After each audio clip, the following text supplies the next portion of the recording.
Starliner scrubs, Polaris Dawn's EVA suits got their big reveal, Starlink's revenue explodes, and Starbase...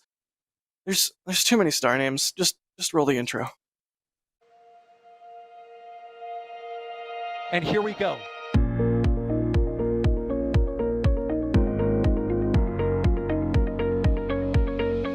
We have liftoff. Propulsion continues to be nominal.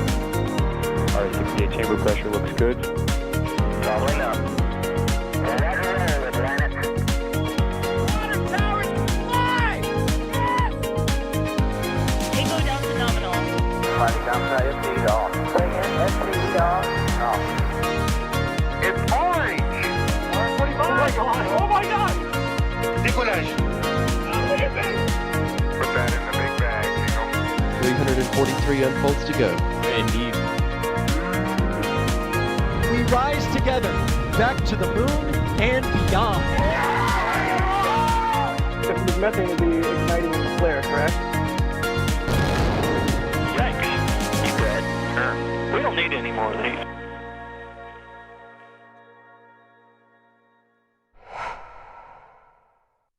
Hello and welcome to The Flame Trench, which is what we're going to now call this show.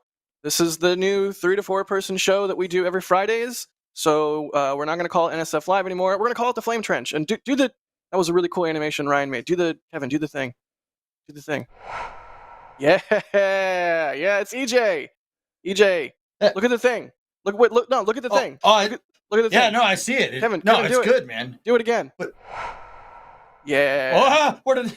Oh, So there you go. whoa. The show is now The Flame Trench. Well, again, it's our Friday casual show where we discuss space topics, sometimes get a little spicy, what have you. NSF Live will remain the name for... Yeah, I love that transition. NSF Live will remain the name of our interview shows with guests and the museum show and things like that. So there you go, a little bit of housekeeping. Welcome to The Flame Trench. Thank you for everyone who provided input on the name. But as always, we have our cast of cronies this week. EJ, how are you doing, bud? What's it like being out at Starbase for a ship roll? Oh, it's great. I'm out here and the ship is moving. Yeah, which ship is that, EJ? It's the one with the numbers. Right. Maybe like a 3 and a 0? Is it 30? I don't know. Yeah, It it's was on 30. That was on Pad B the other day. Did they move it back? Yep, they just... You're the one. You're the one that's actually there, man. Yes, Just saying. they moved 30 back. 30 is just got back to the production site. I joke in the intro there's too many star names, but yeah, Starbase has been a hive of activity. So all kinds of things moving everywhere, which we will talk about. But also on today's show, we have Sawyer. Sawyer, how you doing, bud? Oh, hi. I'm doing pretty good. I love how it's like you're in the flame trench. Get ready to play through the fire and flames on expert difficulty as we talk about the coolest space topics. And trust me, it's gonna be fire. Okay, that was one of the most cringe things I ever said, and I apologize. But hi, everyone. Do you really apologize? Look at EJ's poor face. Look at his face. You've caused this Only man partly psychic apologize. harm. You mean psychological harm? Yeah, Can one you of the see the two. future? Psychic harm? A little bit of column A, a little bit of column B. It is EJ. He has powers beyond our comprehension. Also joining us is Adrian. Adrian, how you doing, bud? At his standing desk. I will regret this. I said this in the pre-show. I decided to do this whole show standing today.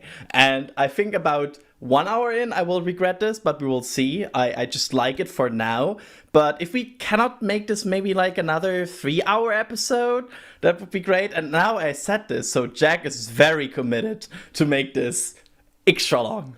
3-hour episode, got it. I mean, we do have a lot to talk about this week, as we do, it feels like lately every week. But let's just start right off with good old Starliner. It scrubbed because of a valve on Centaur, of all things. Sawyer, you were there. How Yeah. stoked were you about the scrub?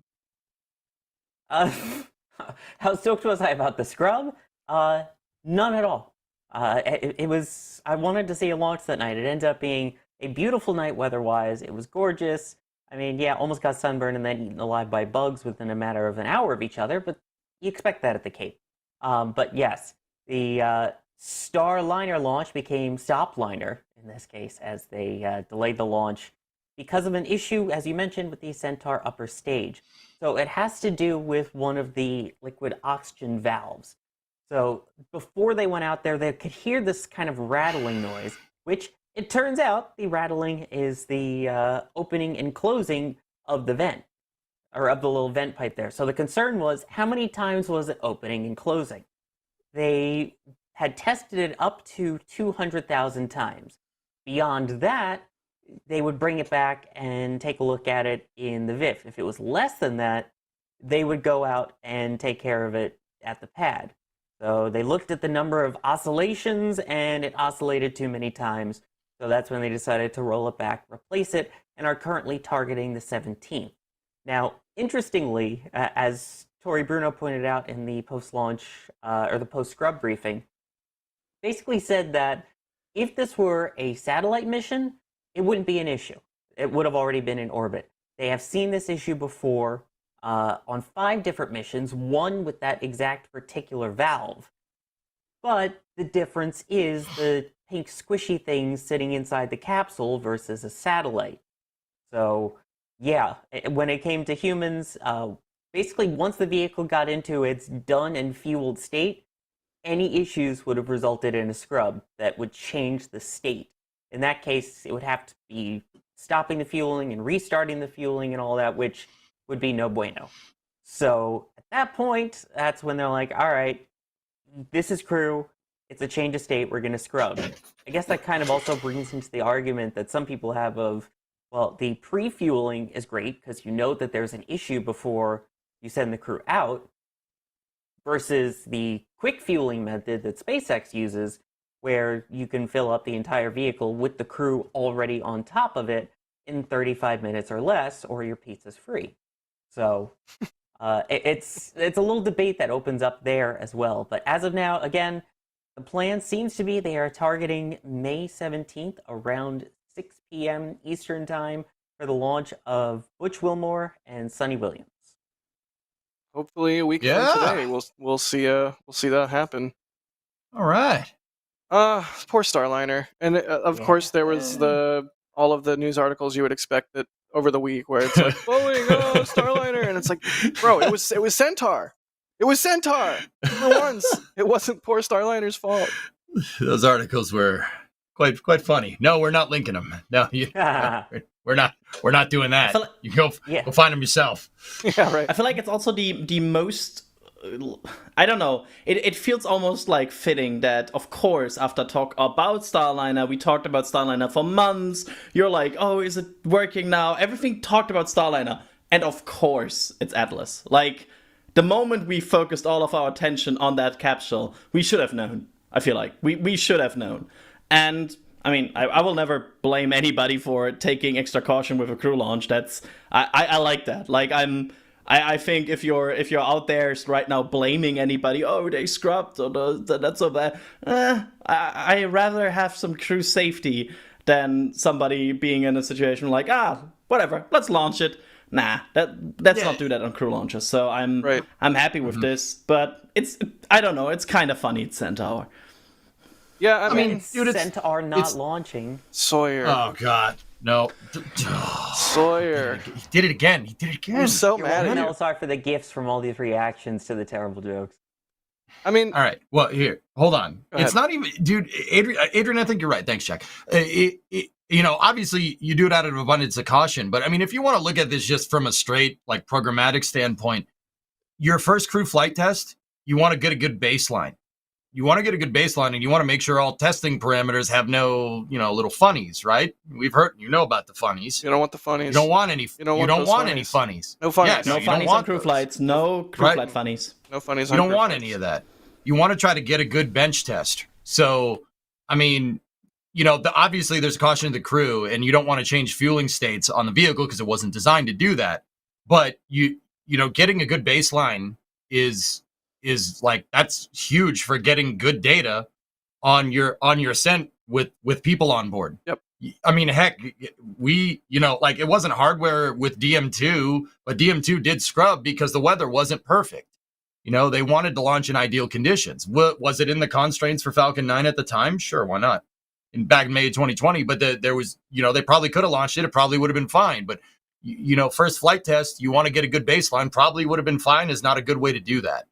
Yep. And that's just like, crew safety is obviously paramount, right? But you have to, like, getting a good bench test is really, really, really important, especially for an all-up test like that. That's something you just ideally want to hope for, Yeah, 100% agree. And what's interesting to me is that what do they describe it as? The chattering valve, which immediately makes me think of a valve that's like really gossipy. Like, hey, did you see those Mesalox rockets? They look like crap. Like, geez, chattering valve. Put a lid on it. See, I think of like the chattering teeth that you could like wind up and would walk across your desk. Okay, all right. Oh, but boy. They said they could hear the valve from the prep area, like before getting onto the capsule or whatever. Mm-hmm. It's just it's crazy to me that they could hear that and then think, yeah, maybe we're still gonna go. But maybe that's not what they were thinking. I mean, I'm not at ULA. At that point, it's you got some great experience regardless of crew ingress.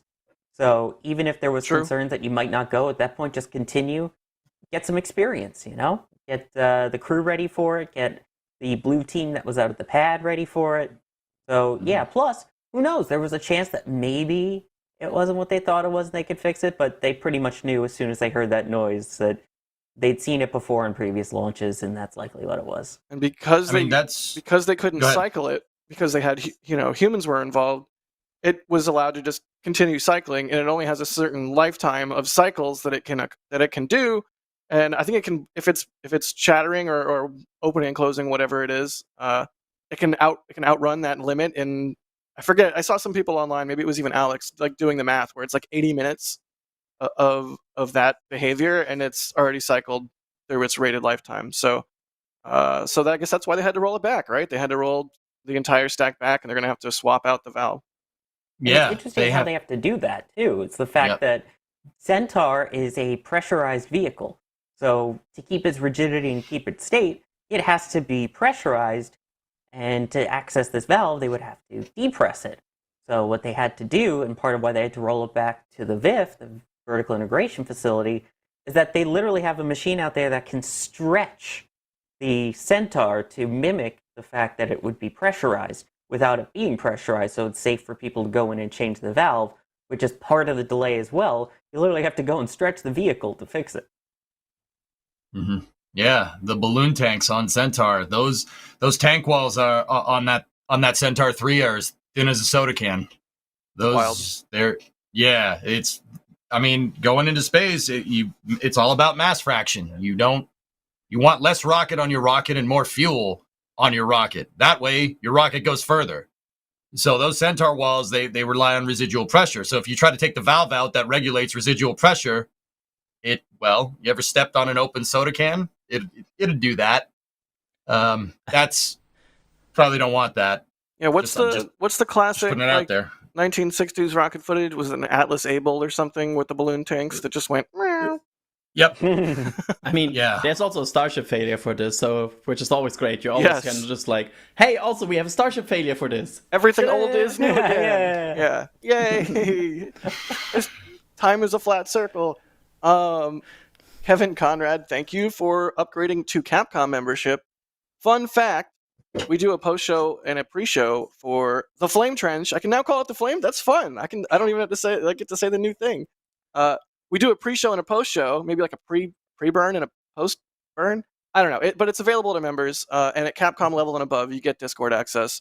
So next week, hop into Discord for the pre-show, or after this. What did I just turn into red? What just happened? Evil Jack is now on stream. Would it be like the pre-show is the deluge, and after that it's the fire extinguisher? I love it, Adrian. I like to think of this show as where all the news combustion byproducts end up at the end of the week. That's amazing. That's amazing. I'm so proud of everybody here right now. Thank you, Kevin, for becoming a Capcom member. Jim Cavett gifting a Red Team membership. Thank you, Jim, for that. Another one of those names we see pop up all the time. Daniel Brock also upgrading to Capcom membership. Very cool. Again, Discord access. There's a whole bunch of cool channels. There's a whole bunch of cool stuff going on in Discord. Whatever your interest may be. Plus, pre-show, post-show. Deluge Extinguisher. Whatever you want to call it. Lars, thanks for gifting a Red Team membership. I'd rather be flying an X-Wing, says something, oh brother, where art thou? That's right, we hot mic'd at the top of the show. Thanks, Kevin. Yeah. Thanks for the hot mic while I was panicking, Kevin. Glad you didn't say what you were really thinking about, Kevin, at the time. That's true. Kevin, you're what the French call les incompetents. Oh no, don't be mean. Oh, that's too mean. That's too mean. It was that was Home Alone. Hold on. It was pretty. It was good though. It was good. I felt I got the bad. reference, but yeah. It's okay. It's true. Now I feel bad. Oh, come on. Yeah. For the record, I didn't get any of the last 15 seconds of conversation. Yeah, we're Not we a bad know. thing. We know. Musical Wolves, thank you for the super chat. They say, does the delay of Starliner affect quarantining of the crew? This is a Sawyer question. Sawyer, go. It does, yeah. I mean, there's a set amount of time that they have to be quarantined ahead of launch. Let's say in case someone from their family gets a cold or something, and then they get sick with it in orbit, and then give it to everyone on the space station, and then who knows what happens to it in zero gravity. So they try to be extra cautious with that. That's why you still see the people out there with the masks, even when they're waving goodbye at the Astrovan 2 Electric Boogaloo. But what they'll do is they'll let them see their families and things again until that quarantine period begins again before the next launch attempt. So they'll have a little bit of time with their families, if I recall. They're still going to stay in Florida, obviously, and then they'll go through the quarantining procedure as normal for the next attempt. Makes sense. Mm-hmm. Yeah, didn't they try that once? Not quarantining the crew, and then they got sick on orbit. That didn't end well. Yeah, that ended poorly. I love that testing though. Like I love that they went all the way through testing and were like, let's test this. Test failed. Well done. Yeah, what's the worst I don't that know can about happen? you guys. Oh, it happened. I don't like. Can you imagine a head cold in space? That would be awful. Yeah, just awful. It's bad enough. Like if you ever, this is like oddly specific. If you ever get sick at a high altitude, like a head cold at high altitude, I imagine it's very similar. And then when you come down the mountain, that was the worst headache I've ever had in my entire life. I was in Big Bear and I was sick, and then I went back to LA and I wanted to literally die because it just felt like my head was going to explode. It was terrible. That plus space, like that times space. No thanks. Sorry, Adrian, talk. I'm sorry. No, like I was trying to find the right moment where your ramble curve is basically at the end. So I was not properly intercepting the ramble curve. But I feel like it's also it's in a weird way because they are working on a high stressful environment, right? And if you ever worked on a day where you're really sick, I feel like working in space while you're working on a very stressful and very especially high intensity job. I feel like that's worse. Like that's the worst. I wouldn't have a cold, and I mean there's worse stuff than a cold. I mean, imagine having like a full blown flu on the ISS. Yeah, that would be bad. No, please no. How else are you gonna get to the ISS? You flew. All right, so Starliner. No, but in all seriousness, though, the other issue with that is when you think about it, once you get into orbit, gravity is what keeps the blood flowing through your body normally, and keeps basically your body at a normal pressure throughout. Once you get into space and you don't have gravity always pushing the blood down towards your legs, your head starts to actually balloon and inflate. So a lot of the blood gets stuck in the head. So astronauts do get big heads once they get into space. So imagine having that with a head cold. That probably sucks. Why did you pan the camera to me when he said big head? I mean, do you really need to ask? What the heck? You kidding me? Kevin not even saying something and with that providing feedback. Let's see here. Let's do some questions. How about we do questions? Because hey, Please. I don't think I said that at the start of the show. If you have any questions at NASASpaceflight, and we will try and answer them. Michael is asking, how does a pressure relief valve not chatter? Those valves should have backups at higher pressures. I doubt one set for the lowest pressure would affect the mission. Did you really just zoom in on my face, Kevin? Really? Of all people. Thank you. We want to be equitable here. Yeah. Good job, Kevin. That was like an EJ question. Yeah, EJ, any thoughts on valve chatter? Well, here's the thing. Valves, okay, I assume there's some people out there in the industry that work on this stuff. Cryogenic valves suck. They just suck. Like, I get this question anytime, something scrubs over on my end. I get this question anytime something scrubs because of valves, right? Well, why don't they just make a better valve? Okay. You try taking a valve and then throwing it into liquid nitrogen bath and see if, hope it works the same way. We're dealing with cryogenic propellants here, guys. It's really, really difficult to account for the thermal expansion because the thermal expansion it's not going to be exactly the same because you guys remember, this is a vent valve. This isn't a valve that's like submerged in liquid oxygen, right? It's not submerged. On one side, you have ambient, and on the other side, you have the pressure from the tank. You're talking about a very, very big thermal differential here. So one side of your valve is super hot, the other side super cold. That's really, really tough to account for. And so sometimes the valve ends up chattering because it can't decide whether it should be open or whether it should be closed, right? That's why it chatters.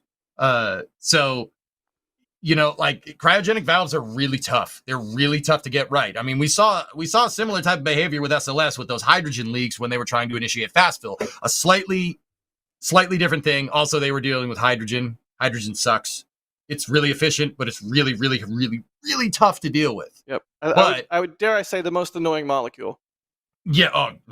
Hydrogen is and I say like that thing you want, but you really shouldn't get, right? Yeah. Yeah. Right. All right, well, Starliner. Alex. Sorry. I think we're all, we're not trying to be you're not wrong.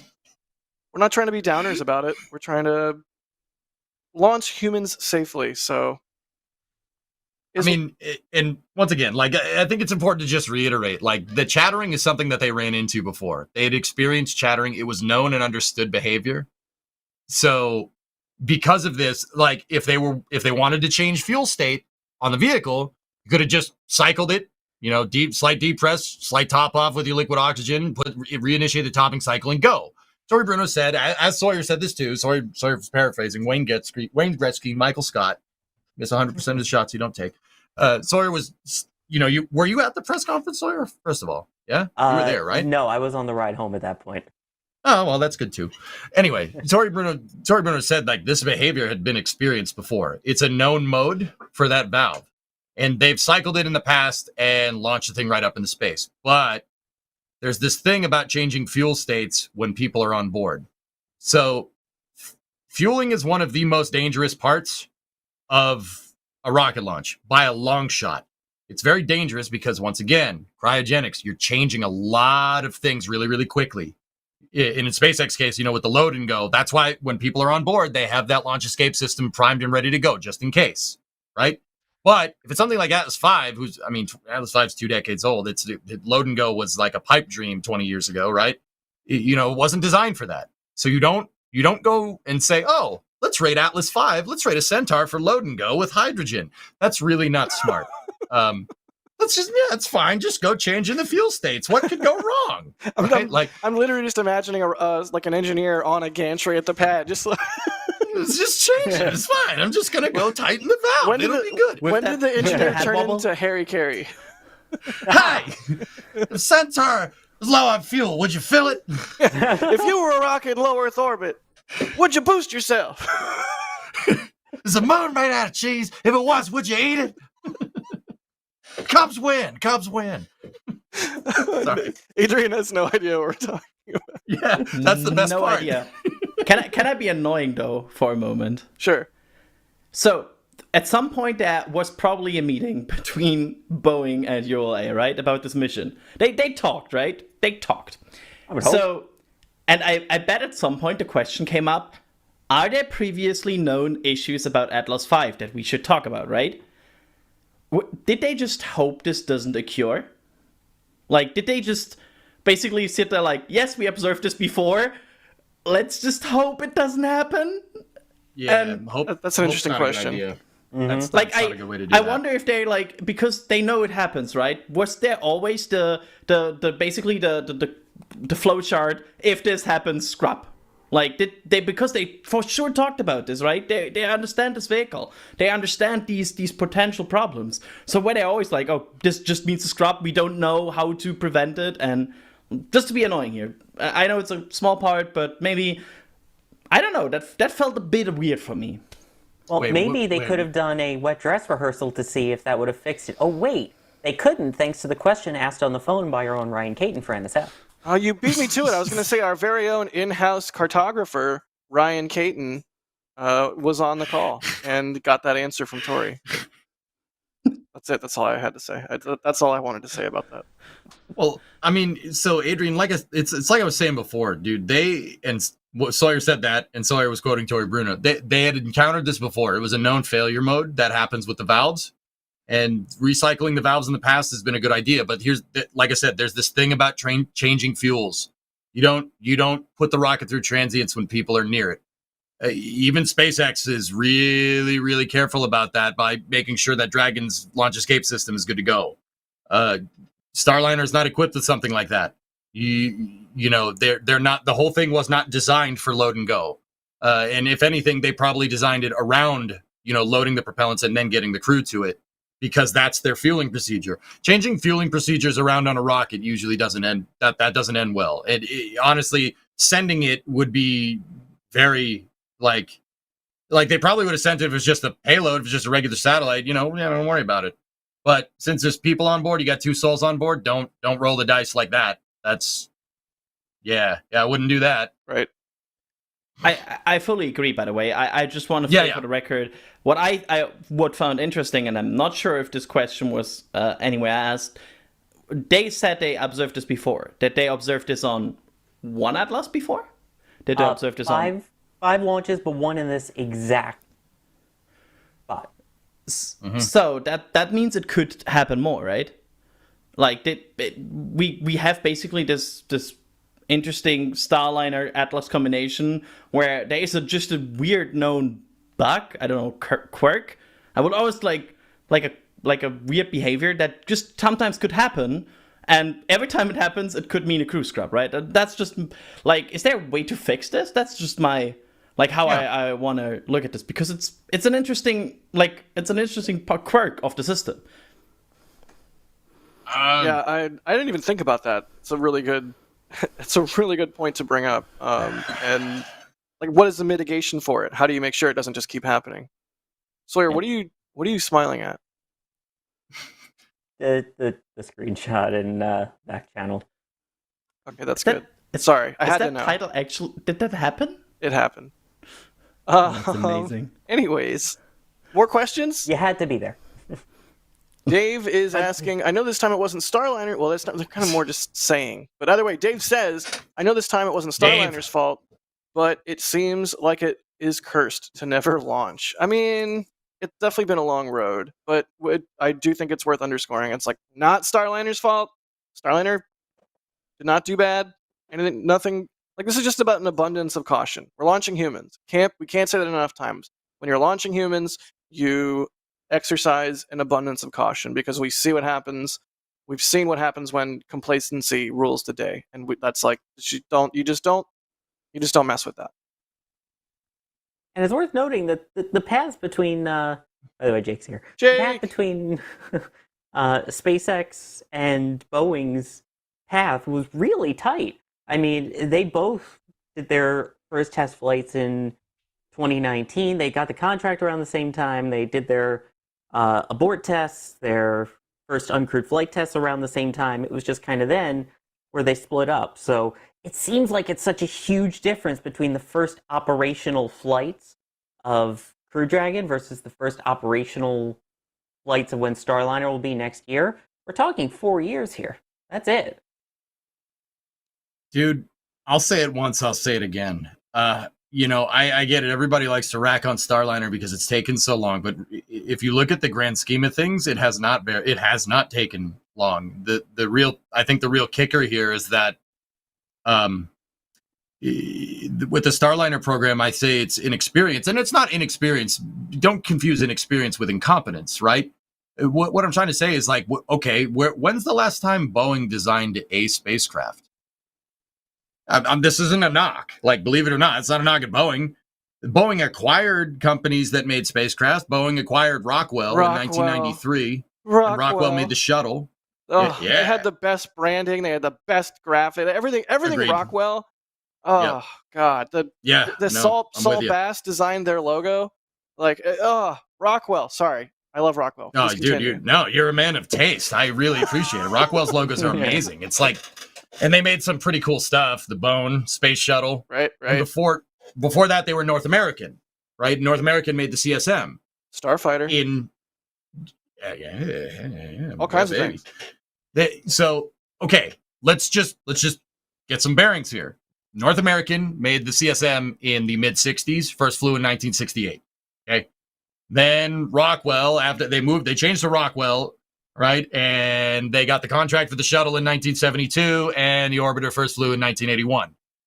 So that was the last time an entity that was even associated with Boeing built and tested a spacecraft. Right. That's what I mean about inexperience. It's not necessarily that they don't have like the institutional knowledge. It's like, okay, when's the last time Boeing built a capsule? The answer is 50 years ago. If you count North American as Boeing, I'd say that the reason why SpaceX seemingly went so fast is because they had the experience with Dragon 1, which once again isn't a bad thing. Like we as spaceflight fans, we all want to see this stuff fly sooner rather than later, right? Nobody wants to sit here and wait for 10 years, right?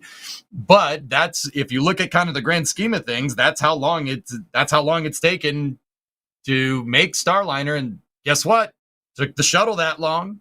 Right. The Apollo service, the CSM did that a little bit quicker, but you got to remember, they heard a quote unquote chattering valve and sent it, and look what happened.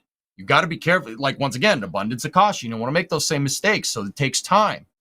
And once again, you look at the grand scheme of things, Starliner takes, about a decade. Took the shuttle about a decade. Similar circumstances. I mean, the shuttle is way more complicated. I understand that, but I think this is just, it's taken a while, and because Boeing hasn't made capsules in the past. They've never made capsules.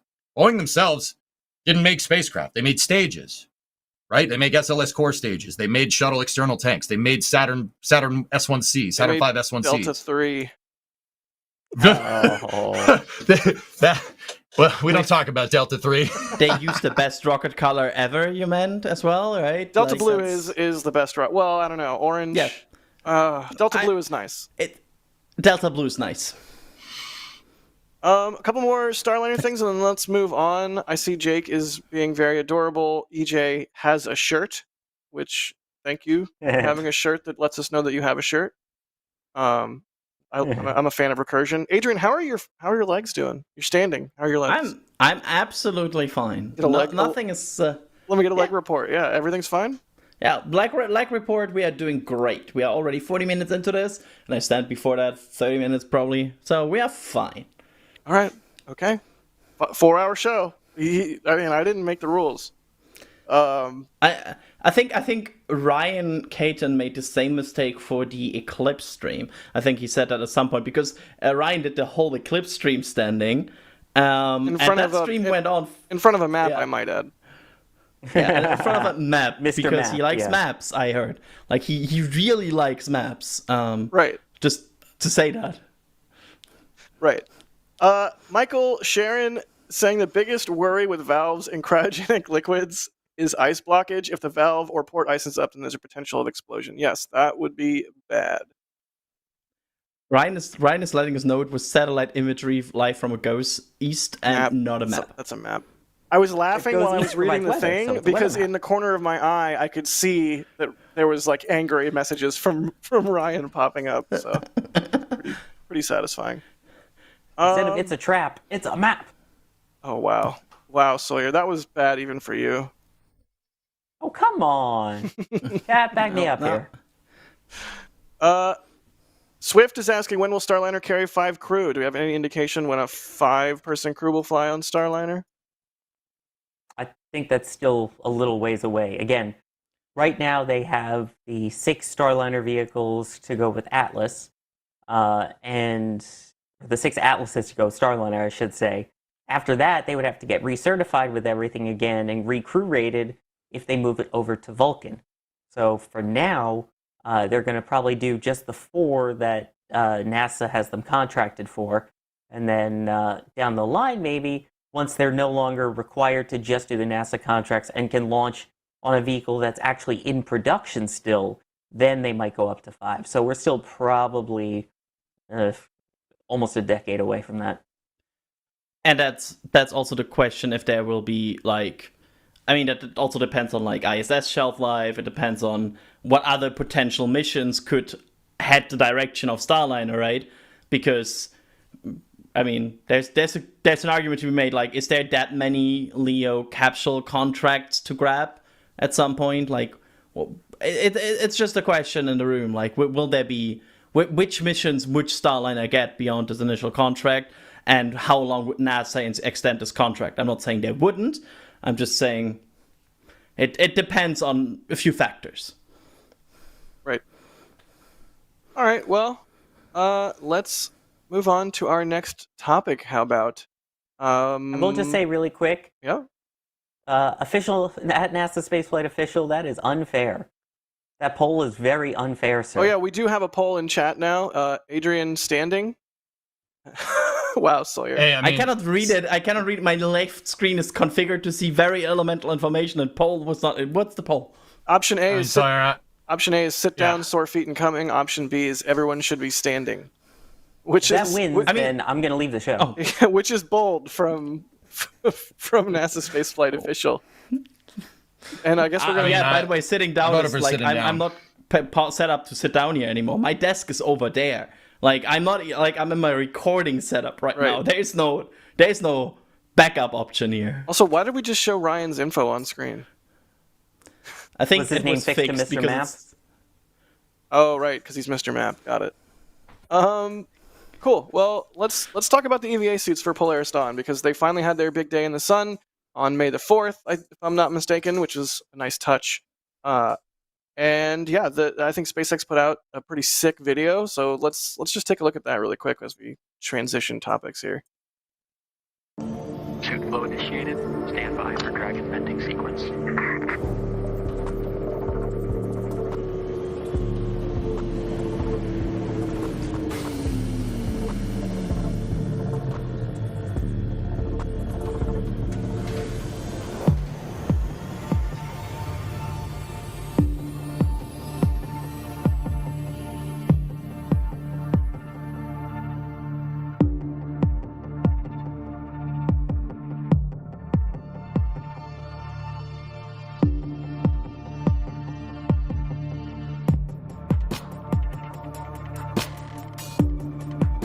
SpaceX is go for EVA operations.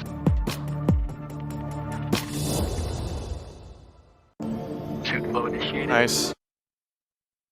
Super good video. Like, if that doesn't get you hyped up for Polaris Dawn, I don't know what's wrong with you. So, yeah, I mean, the EVA suits look a lot like the IVA suits, but a lot of small tweaks. I think the two coolest things to me right off the bat were the in-helmet camera that I think Jared and one of the other crew members will have. So we'll have like the first... There you go, right there. I believe So- Sarah's the other one that has it. Thank you. So yeah, the first-person views we'll get from that hopefully will be so cool. I particularly hope that they do one like during launch. I doubt we'll get that, but can you imagine like a first-person perspective of sitting in a Dragon during launch and like stuff's shaking and you can see the displays? Like, how cool would that be? Really good idea with that camera. And the other thing that really like struck me just during the the announcement in the press and everything was the heads-up display. How have we not had a heads-up display in an EVA suit yet, or have we? And I'm an idiot. Like, Well, it's I can tell you part of the I don't think we reason. have. One is because one is made by NASA, and the other is because the other's made by Roscosmos, and they don't really want to change the Sokol suits. So yeah, That's probably why. Makes sense. So yeah, that was a really really cool announcement, and I mean, I don't know about all y'all, although I can bet everything Jared and the Polaris program are doing is just it's inspiring. It makes me so happy to see, and I could not be more excited for Polaris Dawn. It makes me nervous though. Really? In a good way, because he's pushing, like he's not doing like every day just joyride kind of missions where it feels like, oh, this has been explored, everything is good, right? It's an EVA by a private person, like that at least the Dragon modification, everything, debuting a new suit, that's I nervous is such a strong word, but it's certainly in a very exciting mission. Yeah, and I'm looking forward to it. But it's one of these like demo 2 missions where 3/4 of me are very excited and 1/4 of me is like slowly nail biting. Like that's the about my cut here. Yeah, that's completely fair. And there's so many layers to Polaris Dawn that are crazy isn't the right word, that are ambitious. And it's not just about the EVA, although even the people that don't go outside of the cabin, like the cabin's going to be completely depressurized. So, they're not floating around in free space, but they're still sitting in a completely depressurized cabin, which is nuts. But also, Polaris Dawn is going to be flying to a crazy high apogee at the highest point. I think it's like 1,400 kilometers, if I'm not mistaken. It's a long way. So they're going to be going like through, or they're going to be dealing with like extra radiation from the Van Allen radiation belts. And during the first 2 orbits, they fly through the South Pacific anomaly, which will give them the majority of their radiation dosage from the flight. But anything that flies through the Southern Atlantic anomaly, is it Southern Atlantic? I thought it was Southern Pacific. Yeah, no, SA, you're right. Okay. So yeah, anything that flies through that, you should like get a special patch. Like how when sailors like go across the equator, like they get the dolphins or whatever. There's traditions related to that. There should be a tradition related to the anomaly. Anyways, there's a lot going on with Polaris that is ambitious beyond just the EVA, from the insanely high orbit to the Starlink communications to the Southern Atlantic anomaly. So yeah, it's an extremely exciting and ambitious mission, and I get why you say that, Adrian. EJ, what are you thinking? What's on your noggin? People want to know. Pizza? No, sorry. I mean, it is, but okay. So Polaris Dawn. Here's the thing, guys. We want to push the boundaries. If we want to push the boundaries, guess what? Anytime you get further and further away from low Earth orbit, these missions get pretty ballsy, to say the least. I mean, it's a ballsy mission, but there's always risk. There's always going to be risk. I mean, depressurizing a spacecraft is no joke. That's not just like flip the on-off switch. All right, we're good. Right. That's something that needs to be you got to be very careful with doing that. I mean, if not a lot. I mean, I wasn't around. Jack, I'm pretty sure you weren't around for the Gemini program, but nope. If you really want to see why we know so much about low Earth orbit and how it works and how to work in it so well. I mean, obviously, there's the 30 years of space shuttle that probably helps, but those Gemini missions are what paved the way to learning how to work and like how we know and learn how to work in low Earth orbit. Right. Some of these Gemini missions were absolutely insane. Yeah, didn't they have like isn't that where they had the little jet gun? Like instead of having a jet pack, or an EVA pack, they had like a little gun. It's just it was basically shooting like nitrogen, essentially, right? Oh, that's wild. More or less. But I was actually gonna say that. Sorry. No, go ahead, man. I was gonna say this actually feels like a mashup of 2 different Gemini missions, because you have obviously the idea of the spacewalk now, the first private one, where you have one person that would EVA and one that didn't. In this case, instead, it's 2 and 2. And then the original goal, I believe it was for Gemini 8, which obviously didn't happen as is, but they were going to dock with the Agena and then raise their orbit up to 1,400. Sound familiar? It does. Where Polaris is going before obviously coming back down. But That's why this really feels like a modern day Gemini mission. Yep. Yeah. Yeah. Absolutely, dude. I mean, these missions take some stones. It just like the Apollo astronauts and the Gemini astronauts of yesteryear. These are crazy missions, but we want to blaze our own trail. This generation of people want to blaze. We want to blaze our own trail like this. We want to distinguish ourselves from the Apollo astronauts, right? Like even the whole Artemis program isn't flags and footprints. This is the risk that you take. Okay, we want to push the envelope. It's always going to be risk. So, I mean, Adrian, I think you're right to be a little bit on the nervous side because there's no baseline for any of this. I mean, the Gemini program? Okay. I mean, this is like, sorry, you're right. In some Gemini ways, it's 8 like didn't- commercial Gemini, well, although that feels like an oversimplification. I mean, it should not be understated the stones it's going to take for the Polaris Dawn crew to go up there and do this. And, I'm just really, we always talk about like, oh, why don't more people, put their money where their mouth is and spend more money on space? Well, that's pretty much what Mr. Isaacman is doing. It's pretty much what Rook's doing.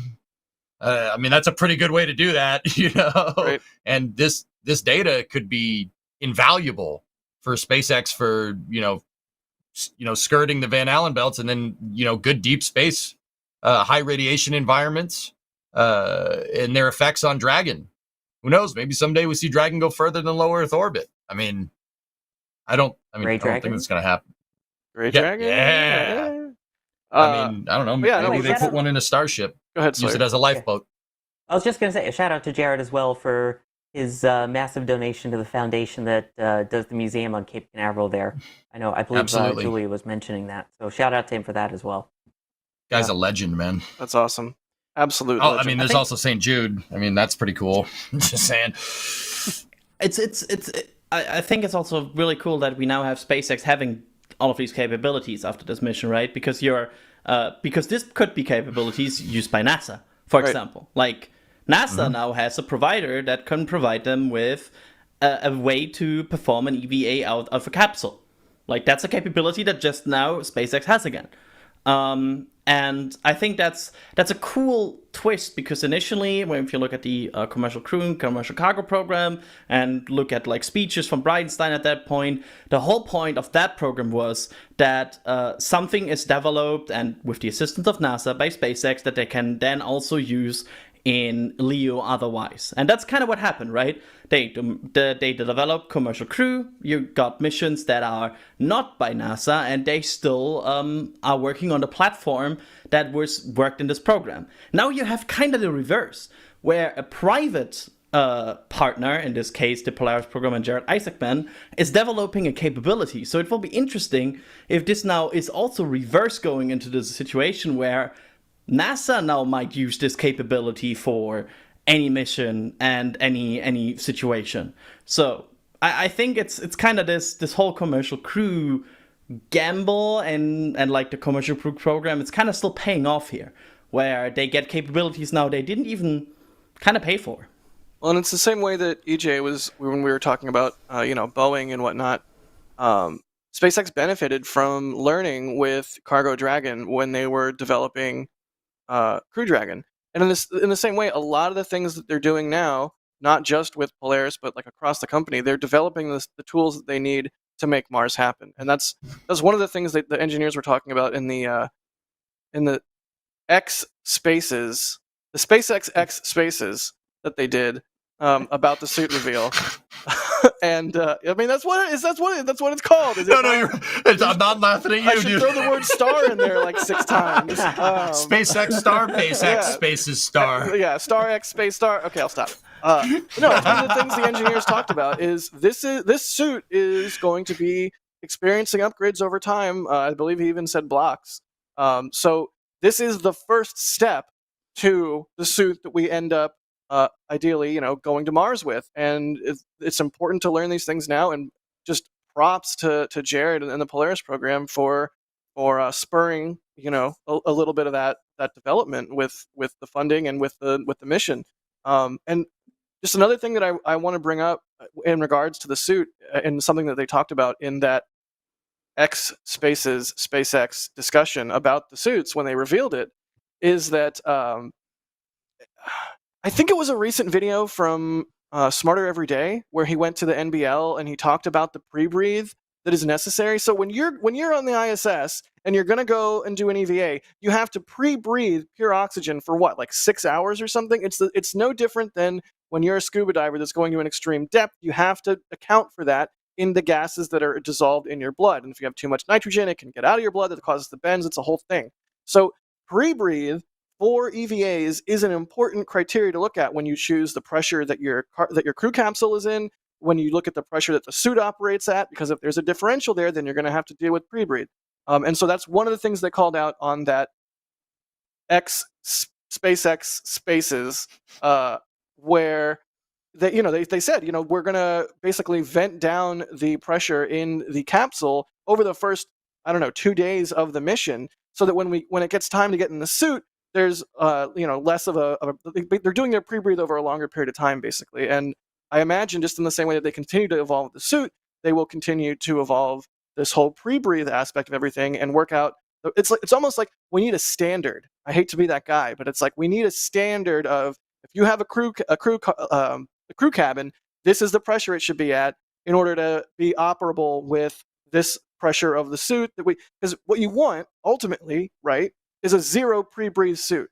Is a suit that you can exist in your cabin, in your spacecraft, or HAB bubble on the moon or Mars or whatever, and you just get in your suit and you go outside. You don't have to breathe pure oxygen for 6 hours or whatever. And so all of this is just like a little piece of the development toward a zero pre-breathe suit that we hopefully see on Mars. And if you haven't checked out that SpaceX X Space, it's really good.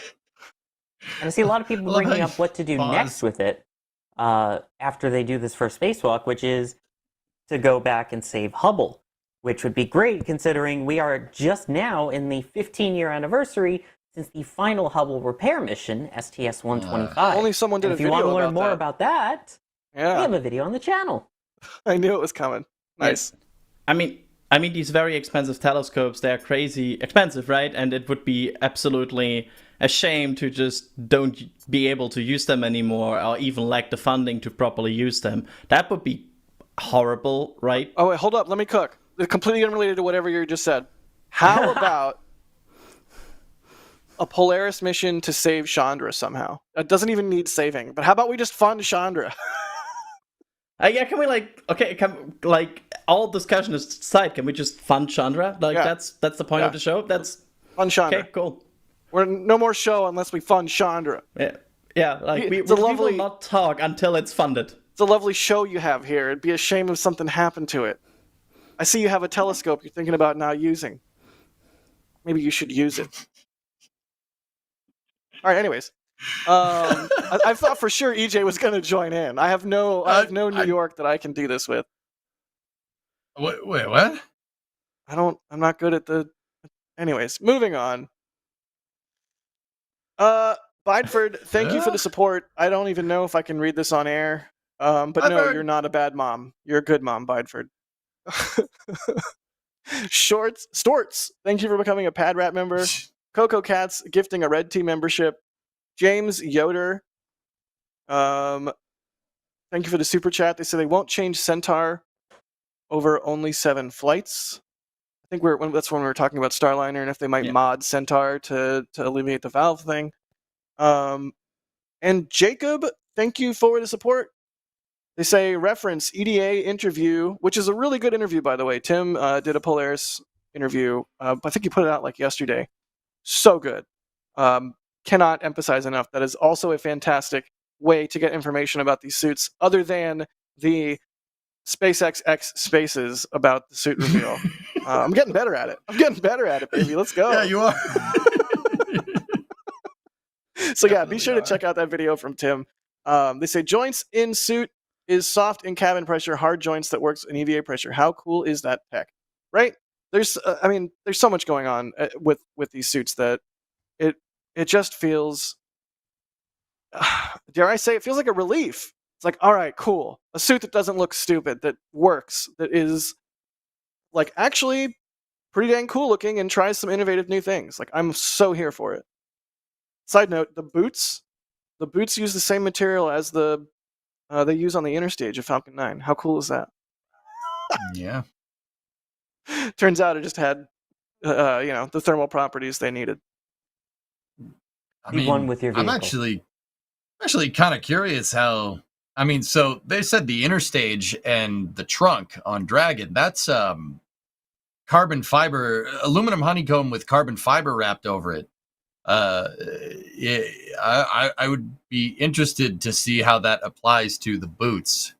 But yeah, still really freaking cool. Excuse me. I don't know. No argument there.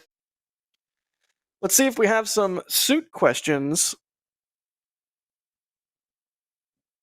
Yeah, that would be suiting right now. It'd be suitable. Or fitting. That's good.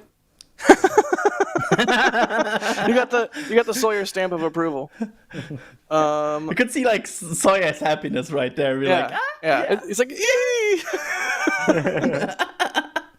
It's working. Witch Doctor is asking, why are only 2 of the crew going out on Polaris? Everyone has to suit up. Seems a little unfair that not everyone gets to get out. I mean, I'm not a mission planner for this or anything, but I immediately think of tangle issues. Like, correct me if I'm wrong, but they're going to have umbilicals, similar to Gemini, that go back into the capsule versus being able to like free float with like a tether or something. Like, they're going to actually still be getting their oxygen and whatnot from the capsule. Or am I wrong there? I don't think. No, that's right. So for 2 people, 2 people, 2 hoses going back into the cabin, manageable, right? Hope like 4 people, 4 hoses. Just that's the first thing that comes to my mind. I don't know if anyone else has any thoughts. I mean, this is a complicated mission. I wouldn't send everybody out on the first try. That's just, I think that this mission is already risky enough, sending somebody out at 1,400 kilometers up. I think they're doing it at 7. I could be wrong. Okay. I mean, still, that's right. That's a long way up there. Right. That's really, really high up. So I think it's one of those things where you just don't want to take the risk of putting 4 people out. I mean, the umbilicals getting tangled is probably one of those reasons why that could be a little bit difficult. But yeah, I think that was. I mean, correct me if I'm wrong, dudes. Like, and chat too. That's what they did during Gemini. One person stayed in, and the other guy went out. If I'm remembering correctly, right? When they did EVAs, when they did go outside, one person stayed in the spacecraft. I could be wrong though. You're right. Yeah. Okay. Cool. Sweet. Can you imagine that though? Because of course 2 of the crew members going out there, right? They have things right now that they're doing. They're moving around, and then imagine, and that's probably my claustrophobic brain kicking in. Imagine sitting in this capsule on your seat, and right now there's no oxygen around you, and you're just sitting there breathing. Like I don't know. That feels like that feels like calm. Like, that's meditation area. That's like, okay, time to calm yourself. You're just sitting in a unpressurized capsule right now, just sitting, just sitting. It's nuts, man. It's a crazy mission, dude. It's a really cool mission. mission. It's crazy. It's really, in a good way. It's the good kind of crazy, though. It's this isn't the let's send it with a chattering valve crazy. That's crazy. This is a different crazy. Yeah, like when you say, oh, only 2 go out, the other 2s are they get the Ass Crazy award basically here as well. Like they're basically on the same level. They're still in an unpressurized capsule without oxygen around them in an EVA suit 700 kilometers above Earth. That's a same awards given. It's gonna be a great view. Just saying. It's gonna be a killer view. Absolutely. Yeah. Well, sorry, maybe I should use a different term. It's gonna be an amazing view. It's gonna be, and that's also one other part of the Polaris program. I'm really excited so far because they have shown some dedication to proper visual coverage, which means I am quite optimistic that we will get some amazing pictures from Polaris Dawn. Like right. Previous missions of Isaac Mann has also shown that dedication to properly visually document things, and also his whole pre-coverage right now to the event is very, I don't know, I like to follow it because it looks great. So I have high hopes that we will get amazing camera footage from very high altitude, and it's it's not the angle we see every day. That's not ISS altitude. Like 1400, that's high. Yeah, that's gonna be really cool. I also, Adrian, appreciate the diligence with which they are documenting what they're doing, and the like these pressers and the SpaceX X Spaces, whatever the thing they did on Twitter. It makes me feel in a lot of ways like, I don't know, SpaceX of 5 or 10 years ago, where they were landing boosters and putting out videos of them exploding, and just it's like we get to actually learn things from these announcements, and that's like I'm so here for it because I want to know all the things. And Starlink is also part of this mission. Communicating via Starlink is one of the tests they're going to do, and you better believe that high bandwidth data, if they're able to pull that off, will be useful in getting sick imagery back to Earth. So hopefully, I don't know, maybe I'm being maybe I'm not asking for enough by wanting helmet cam footage from launch. Maybe I should be asking for helmet cam footage from the spacewalk. Dare I say, even live. How sick would that be? Yes, That would be please. a turbo flex. Wouldn't hate it. Wouldn't hate it at all. Yeah, would subscribe. Certainly. Yep, absolutely. Would thumbs up everything. Like that's seal Yeah. of approval. Right. We'd be ringing the bell. you know? Absolutely. Yeah, Absolutely. 100%. Oh, yeah. I would share it on X, no problem. Didn't they say during the spaces that sorry. Yeah, we got an echo on you, Kevy. I don't know why. Just own it. It'll be like it's a vaporwave I'll show. own my echo. But didn't they say during the spaces that they're also aren't they testing bandwidth and Starlink in space as well? So I would assume that they're attempting to test live video as well. I mean, that would only make sense. That's literally what I just said, Kevin. Oh, maybe I wasn't paying attention. I was looking at the notifications coming out about this geomagnetic storm. Oh yeah, Adrian. No. Adrian, there's an aurora happening above your head right now, probably, isn't there? Do you want to give us a space weather report? Right now I'm in a very bright room and I cannot see it, but I can tell you, teaser for the post show. The post show will be me, for sure, driving down a highway, going to the darkest spot I can find close by to hopefully catch this aurora. That's my plan. As soon as the show is over, I'm running this way. 6-hour show. Got it. Oh, I'm gonna keep this going. Yeah. Let's keep the train going. We're gonna keep it going. Okay, yeah, that is a serious bit of space weather there. Don't want that in the way of your satellites. Don't be launching Starlinks into that. We saw how that went. The sun is angry. Sun is angry. That should just be the headline for the entire. Kevin, can we change the thumbnail for the episode and it just says "Sun is angry"? And Sun it's is angry. You need like a sun picture that is like a very bad drawn smiley on it. It's like, Yes. very angry smiley. Yeah, we'll get Alex to do Alex art on it. It'll be great. And then put Yeah, it behind perfect. Ryan on a map. Yes. Oh. Alex posting also in the back channel his face being angry. I'm happy with it. Okay. We have a new Capcom member, Sherry Rosenstein. Hey. Hooray! And somebody named Sawyer, also a new member as a Capcom. Should be a super chat. With a Yeah. super chat, I can read. Say, surprise, Mom! Here's part of your Mother's Day gift. We'll teach you soon how to join Discord to watch the pre and post show. Love you to the moon and back. Oh, Sawyer, you love your mom. It's Mother's Day coming up, so Hey. that's part of the early Mother's Day gift. So happy early Mother's Day, Mom. But that means she's going to see the Happy pre-show Mother's and post Day. show now. So I have to be slightly less unhinged in the pre and post show. No, you see how unhinged I am. It'll be fine. It runs in the family. I don't know, man. She's He just probably- met my mom. He knows. Yeah. We're good. All I right. hope. Okay, cool. All right, well, EVA stuff. Like, what else? What else do we want to talk about here? I'll get a couple more questions, but does anyone have any further thoughts while I do so? We booster? probably know the booster. We know the booster. Aha! Please It's tell us more.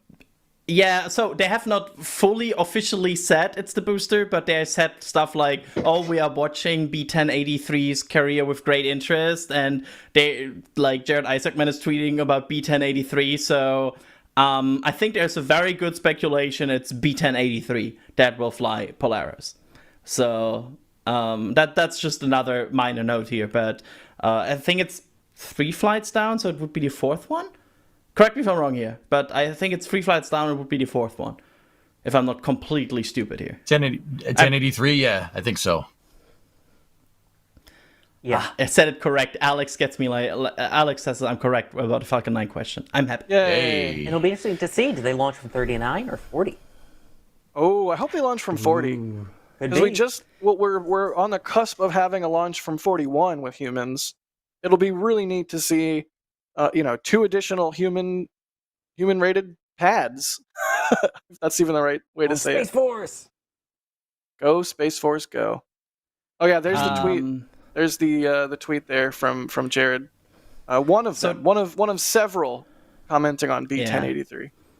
There's this guy called Alex who's now saying in the back channel that documentation indicates that 39A would be backup and Pad 40 is primary for this mission. So Hey. we're getting Pad 40, reflown booster, EVA capsule, like Let's the go. whole Love to see it. shebang. You'd love to Let's see it. go. Here's a question from Mary asking, what changes beside the hatch need to change on the Dragon for the walk? Well, they need a way to repressurize the cabin, right? Afterward. Mm-hmm. They need to make sure that all of the material that comprises the interior of the capsule is not going to off gas or do anything hazardous in the vacuum of space. Obviously, the mods for the Starlink, the laser comms. That is it. That's it right there, right? That's 1083. Yep. Yeah, that's baby. Yep. That's it. Neat. Just returned. And also they installed handrails, right? Around the capsule. To make sure they have something to grab. Right. They call them mobility aids or what have you, but it's basically just like handy holds and like places that. Oh, and this isn't the capsule that has the cupola. They're not going to have a cupola on this one. They're going to have, oh God, what did they call it? Do you guys remember what they called it? There's like a fixture on the top of the capsule that they're going to be Skywalker. Thank you, Alex.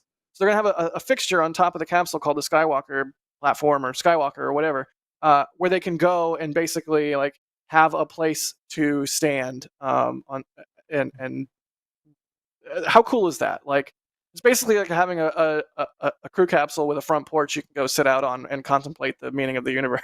Like, how cool is that? But this is the same capsule that flew on I-4, right? Oh, I could be wrong. Either way, it's not going to have the cupola is the main thrust there. Thank you, Sawyer. It's flown on Crew 1 and Inspiration 4. Got it. I'm a big dumb idiot. Thank you. Resilience. It's fine. That just means that's the one they removed the cupola from and put in the whole spacewalking stuff. Right. Does that mean like somewhere at Hawthorne or maybe at SpaceX and Kennedy, there's just like a cupola on a cupola stand? Like you would put a hat on a mannequin head or something. Like it's just sitting there waiting to be used again. Somebody do another mission with the cupola. It's way too cool to just be sitting around. That seems to, and forgive me, I might be pulling this out of my tail again, but I mean, it's clearly something that's interchangeable. So the cupola stand probably sits on a docking port holder. It's probably the same thing. There's that whole system can come off the front. I mean, you're going to have a flange up at the front of the pressure vessel to bolt the entire docking hatch assembly to. I mean, Kevin, this is very, very short term, but if you can find footage of the IDSS, the International Docking System Standard tests, right? It's clear to see that it's one subassembly that can bolt to the front of the capsule. That's so cool. I had no idea. So, yeah, it probably is just sitting on just another docking port cart, like. Heck yeah. Cool. That's a good question from Mary. Let's see. Oh yeah, people saying they announced Skywalker on May 4th. They did. It was a nice little touch. It's pretty cool. Yeah, and I hate myself that I didn't remember that name, for the record. And I'm all not sure people. if I'm... All people, Adrian. It was on May the 4th. You're Mr. Star Wars. Like, what are you doing? Disappointing people. He's a dang I'm not oot mad. man. I'm not mad. I'm just disappointed. Outlanders, how did they find me? Come here, they mess up my cast. Is that what's his name? Start with a G. Watto? Guado? Was that Guad? No. Watto. Watto. There's no G. Yeah, I'm bad. I'm bad at Star Wars. But so is Adrian, and he loves it, so that can be forgiven, right? Yes, cow. Nubian. We got lots of that. EJ, there's There a it booster. There's a booster behind you. What? There's a booster behind you. what? Kevin, screen me. Let's go. They they've rolled booster 11 out. Awesome. Presumably it's going to head to the launch site for pre-launch testing. Maybe we'll get a full stack and a wet dress rehearsal here soon. But I'm no longer the only person that is right now on the show instead of out there seeing something. Say what? Good booster. Because you're also in the show and not out there seeing Booster 11. Oh, yes. No, EJ, put your hands back. It's gonna fall over. You gotta put your hand back. You gotta put your hand back. I think he was doing the Vanna White type thing, but yeah, that works too. Okay. I thought he was doing the Leaning Tower of Pisa thing. Hopefully Alright. it's not leaning. All right, so now you just have to stay like that forever. You don't know me. You don't know me. Alex saying, "Don't stop B11." So good. Flight delayed because giant man on green screen stops booster. Okay, that's enough. Good deal. That's All right, enough. well, I don't want to do that anymore. I think that's about it for Polaris Dawn. How about we move on to our next topic of discussion? I know we're all super excited to see Polaris Dawn happen, and everybody that worked on the suits, just congrats. It had to have been a huge day for that reveal, and that was another cool thing about the SpaceX X spaces on the suits is that you got to actually hear from the engineers who spent an enormous amount of time, I'm sure, working on the problem. So congrats to all of them, everyone at SpaceX, everyone at Polaris. Congrats to Jared. Let's talk about Rocket Lab and Neutron. And Adrian will tell us the less than awesome news. Yeah, I'm just grabbing my mouse here because I totally have to. Sorry. But during the quarter report, we sadly got the news from Rocket Lab that the initial launch target from Neutron will slip indeed to mid-2025. They are still working on it, and they also announced some milestones on it. For example, the first completion of the first Archimedes engine. And they're getting there, but I feel like everybody kind of knew this was potentially coming with the Neutron delay. But yeah, it's right now planned for mid-2025. Peter Beck mentioned on the investor call that the first Archimedes engine is apparently very close to what would be a flight-ready engine. He didn't say it's flight-ready. He did say very close, so that's probably there's some caveat in there. But they also shared some pictures of Neutron being assembled. They showed some structures. It's progressing. It's a big rocket, and they are progressing in the construction of overall of the rocket.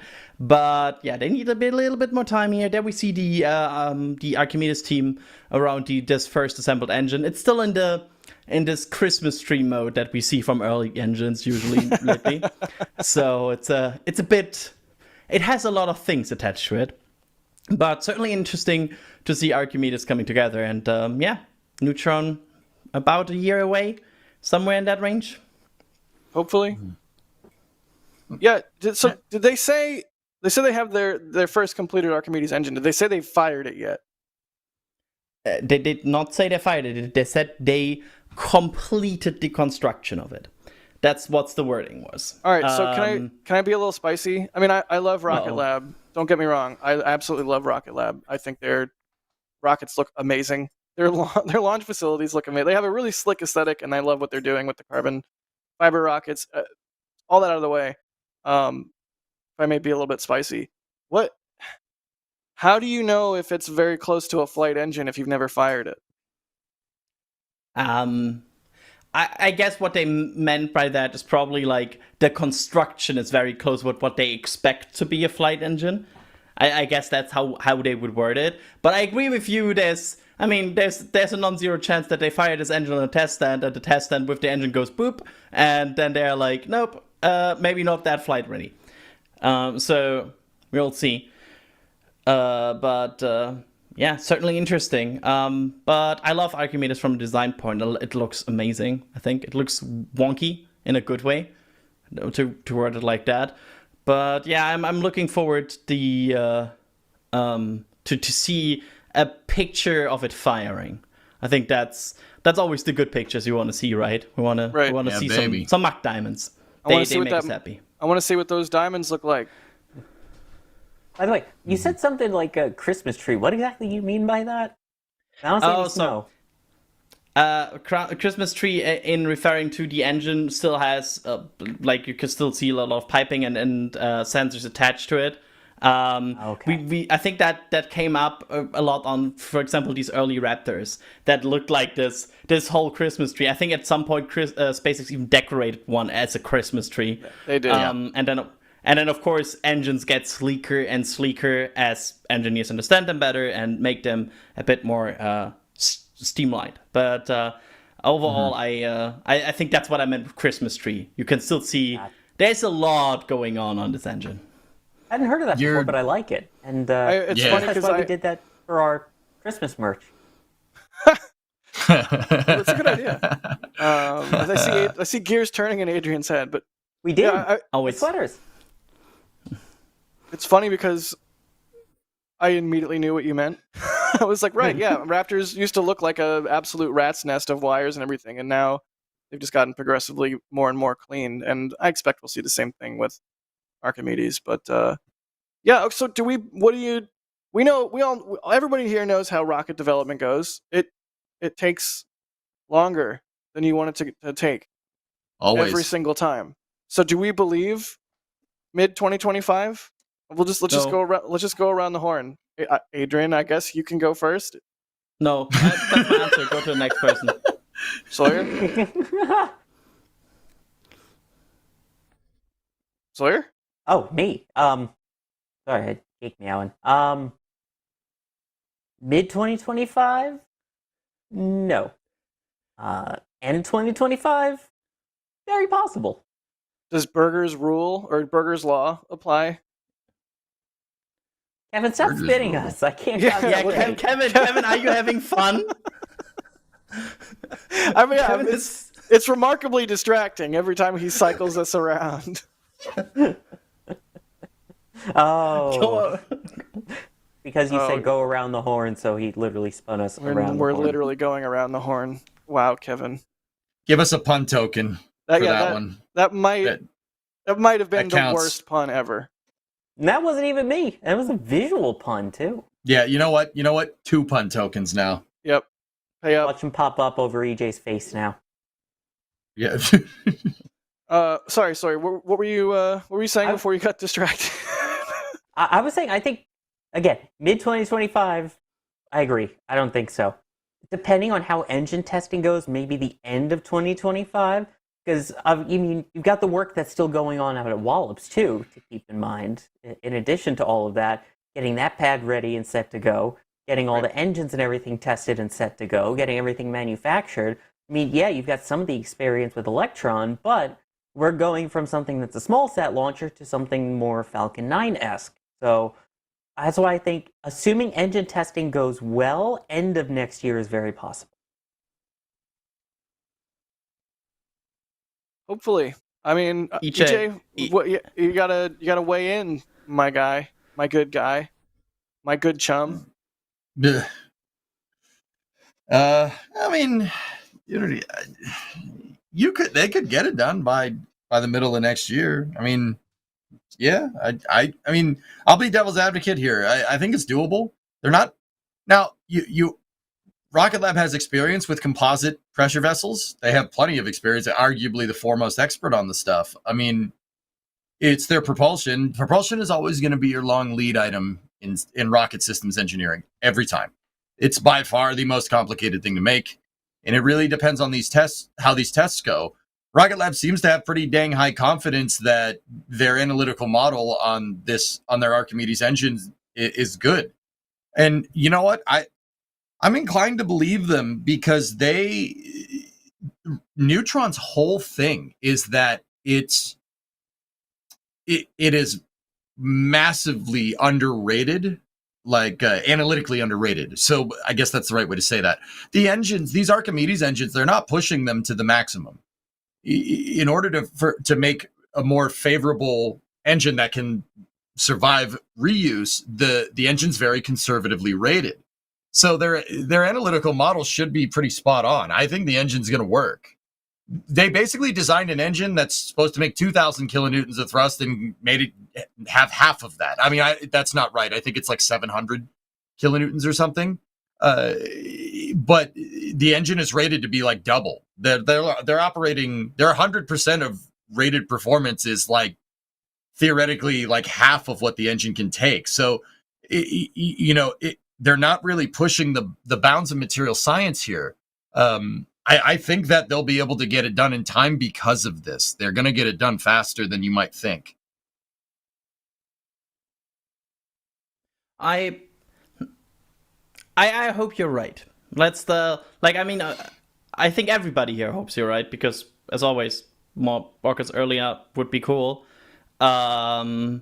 It's always, I just hope they never get into it's now late 2025, because at that point I believe in Burger's Law, so it would be going to 2026. That's my whole New Glenn hope right now. I hope Blorja never says it's flying late 2024, because as soon as they say that, I no longer believe in this year. Right. I don't think this year that's a real tall order. yeah, no, definitely not. Let me believe. Mm-hmm. Ah, thanks, David. Yeah, he has the... No, we need to crush your dreams ahead of time. No. I want my dreams crushed at the moment. Okay, fair enough. Do we have any? I don't even see any Rocket Lab questions. What's going on, y'all? Chat. How do you not have any Rocket Lab questions? EJ, you're also broadcasting on your Twitch. Do you have anybody in Twitch yelling about anything with regards to Rocket Lab? No, nothing over there. They're pretty quiet. They're just sitting back and enjoying this train wreck of a show, mostly because of me. Moon train wreck. Moon train wreck. Yes. Yeah. Yeah. Yes. They said, "Don't look at us." Okay. Don't look at Don't look at me. Amazing.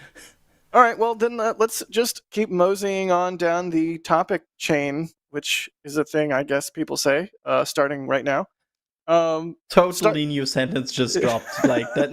Nobody ever said that before this moment.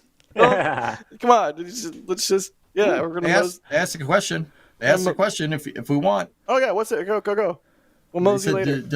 Does carbon composite have anything to do with reduced performance? No, not necessarily. Like in terms of engine load rating repair, no, not really. They're using carbon composite to get a better mass fraction, which makes sense when you're using a smaller rocket. Like we've seen SpaceX actually demonstrated pretty well why you wouldn't want to use carbon composite for a much bigger vehicle. It gets to be basically a production nightmare. But for smaller vehicles, stuff that's a little bit easier to make, right? Easier to manufacture stuff, carbon fiber is the go-to. Rocket Lab's pretty much proven that with Electron. Smaller carbon fiber pressure vessels are pretty simple to make. I mean, there's composite overwrap pressure vessels in the industry everywhere, which technically isn't full carbon fiber pressure vessels. It's a titanium tank. The bottle's a titanium pressure vessel with overwrap on it. But if you're not building anything like in the super heavy category, it's something that you'd be crazy not to opt for something that's going to reduce the dry mass of your vehicle. Dry mass being the mass of it with no fuel in it. So, like, would the issue be aerodynamic forces on a powerful rocket? No. Rocket Lab has said that they're conservatively rating their engines because because to favor reusability. Peter Beck even said, if I'm recalling this correctly, he said that this is what they think a medium duty launch vehicle is going to look like from 2050. It's supposed to be from the future, right? So part of that is something that's rapidly reusable. Obviously, it's really cool to see more people do rapid reuse, like especially since SpaceX has been doing it for a while, making it look easy. Truck just went by, and nobody else has even come close to reusing a booster. Rocket Lab's the only one that's even gotten remotely close. So It's good to see them go down that path. That's the reason why they're conservatively rated the Archimedes engine. We have a couple more questions that have popped up. Hit me.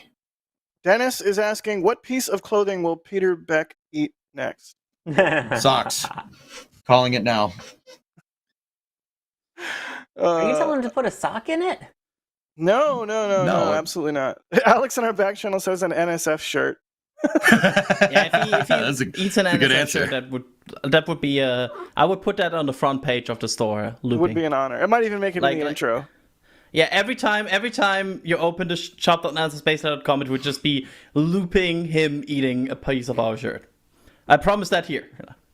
Would that be like mukbang or? Oh God, Ew. It's not like a whole wardrobe. What is going on? I don't know, man. At least I would be willing to pay the shipping to New Zealand for that to happen. Leave the poor man alone. You eat one hat, and suddenly the internet is just like, oh, okay. Anyway, leave poor Peter alone. Here's He another did idea. it, man. Write everything out on pieces of paper and have him eat that. That way he can eat his own words. Ooh. Trogdor. Token. First off, Leo is asking what engine cycle is Archimedes, and Trogdor is asking if it's electric pump fed. What engine cycle is the Archimedes engine? Oxygen rich. It's a Methylox oxygen rich motor, if I'm understanding correctly. It's not using an electric drive. The electric. So the Rutherford engine's awesome piece of equipment. It's electronic fuel injection. That's what it is. I mean, it's not EFI like you'd find on a car. The Rutherford engine's fuel pump spins a little bit more than the Holley one. That's the clicky clacky Holley in your car. But the thing about it is that once you start scaling, just like with the carbon fiber, once you start scaling with an electrically driven pump, it doesn't make sense from a mass point of view. That's why they switch to oxygen rich. So yeah, they're not going to have electricity on those ones, which it kind of sucks. But yeah, electric motors, they just get too big and bulky. It's better to just make a gas generator. Yeah, makes sense.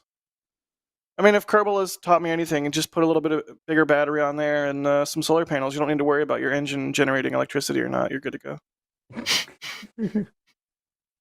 Yep. Alt F12 and you just cheated. Or that. I've somehow It's played oxygen-rich Kerbal for like stage 1,000 combustion, yeah. hours, and I've never really used the cheat menu. And I've started to use it to like test my crafts in the orbit of whatever place they're going before I have to do an entire insanely long mission with a giant rocket that makes my computer lag and go at like 1 frame a second, so it takes like 30 minutes to launch. Yeah, I should have been using the cheat menu. Crazy thing is, we've all been there. Yeah, like everybody here right now in this call is like, yep. Like the apex of Kerbal playing, at least for me, is you get to a point in the tech tree where you have all of the parts and you build the biggest possible rocket you can build to launch, I don't know, a thing that does like 5 separate contracts in career mode. But then it takes like an hour to actually launch the thing. And then you get all the way to whatever planet and you mine the ore, you do all the things, and then you're like, wait, crap. It's not stable when I try and land or something. And you have to go all the way back to the beginning. So yeah, cheat menu. You don't use the cheat menu ever, EJ? Really? Yeah, I use it to debug sometimes, but not if I'm doing a mission. If I'm doing a mission, it's whatever happens, dude. No reloading, no quick save, no cheat menu. Oh man, no quick save. I hate myself. No don't worry. I agree with new quick save and load. Like no quick save and load just feels like the proper Kerbal experience. I'm on board with that. I feel like when you land on a surface, that's no takesies backsies. If you do it, you do it. If you don't do it, then you don't do it. I would, Well, if I played that way, I would have so many dead Kerbals. Poor little guys. At one point, EJ, though, didn't you have, like, when you were doing missions, you had like simulator mode and mission mode? One where you were allowed to like test out your ground infrastructure and all the other things, and then the other was you do it and whatever happens, happens. So I had mission mode and I had engineering mode. Engineering mode is when we test everything. That's where I use the cheat menu. I use it to debug in there. I won't like make it go to Duna. It's usually just testing around Kerbin. But I use the two saves to show like how you'd come up with an analytical model for a vehicle and then put it to the test during a mission. Nice. I used it to, I don't know if there's people out there that watch and work in the industry. I kind of know what's going on with systems engineering because I took NASA's systems engineering manual and tried to apply it to my space program in KSP. That's why I know a lot about like programmatic knowledge about space programs. It's amazing. You're amazing, Weird. EJ. We love you. I try. You should be proud. You should be very proud. It's a little cringe. Not gonna lie. No, but hey, I admire your whatever. pursuit of nerdy perfection. Hey, I mean- Dad, before we move on, we need to Whoa. check in on Adrian's standing. Whoa. Oh yeah, yeah. Every time he is off camera, Oh yeah. every time he's like Oh, yeah? holding his back and moving around. Adrian, how you doing, bud? How you doing? Why are you doing this to me, Kevin? Why like aren't we friends?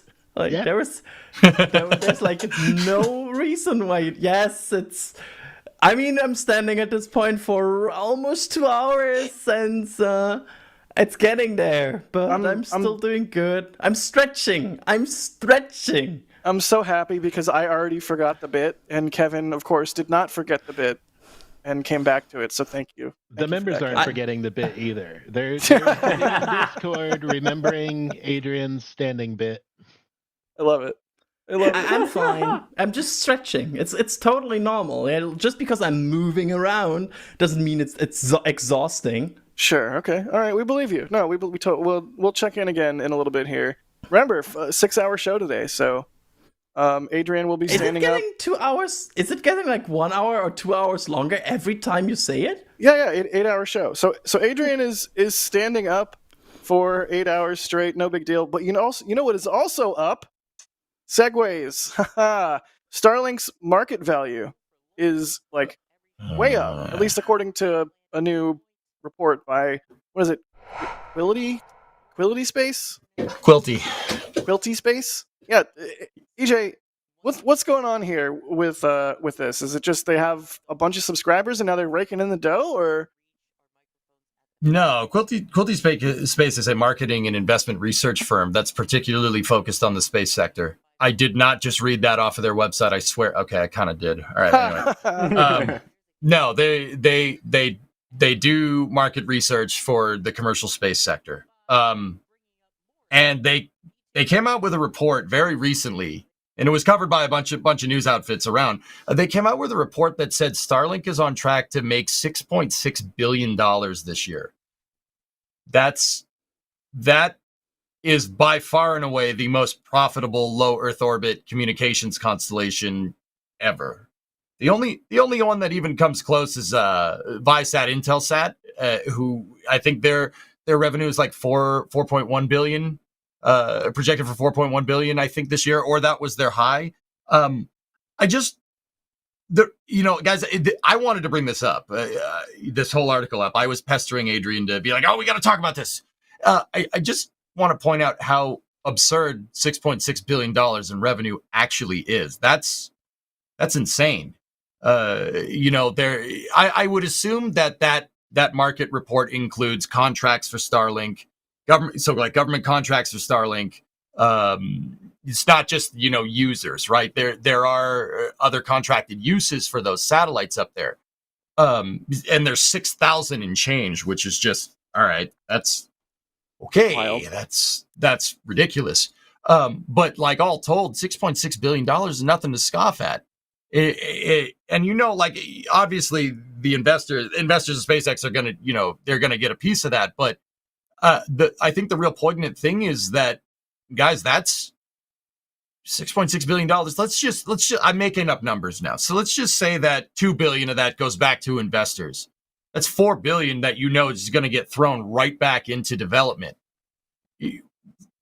Probably for Starship. Guys, that's SLS money on a yearly basis. That's SLS money. I just want to point out the absurdity of that. That Starship, the Starship program is being funded like that. I mean, that I don't have the numbers off the top of my head, right? But good and well that a good deal of this is being dumped right back into Starship research and development. And that's space program. That's space program funding. Yeah. That's crazy. I mean, Elon and SpaceX and Gwen, and I'm sure other SpaceXers have straight up said, like, Starlink is the money printer that will pay for Mars. I mean, they didn't say it quite so ineloquently, but they said it with smarter words. Yeah, I think at some point Elon mentioned that right now Starship consumes about 2 billion a year. That was probably one of these numbers Elon just throws around. Don't quote me where he said it, but I very much remember him saying 2 billion. Yeah. And, 6 billion is more than 2.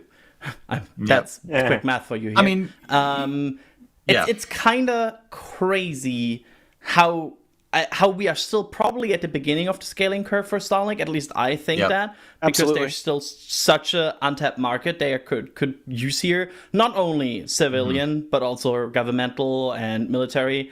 So I think really we are still at the beginning, and the cost will not increase that much. And that's the crazy thing about this here. They're kind of doing the investment right now. They're getting the constellation up. They're doing Falcon 9. But down the line, they will for sure optimize their satellites. That's what SpaceX does. They will have another launcher ready, which promises to cut the launcher costs by quite the significance if it works. So this is kind of like we are still in the worst case scenario right now for Starlink. This is the worst case bottom line here they are operating in. It will just get better. And I mean, if you're at this point asking me, could it pay for Mars? I would be like, well, it looks like it has a shot. Absolutely. Just to confirm. I mean, Jake, sorry, I didn't mean to interrupt you there. Go ahead. No, go ahead, man. No, you're on screen.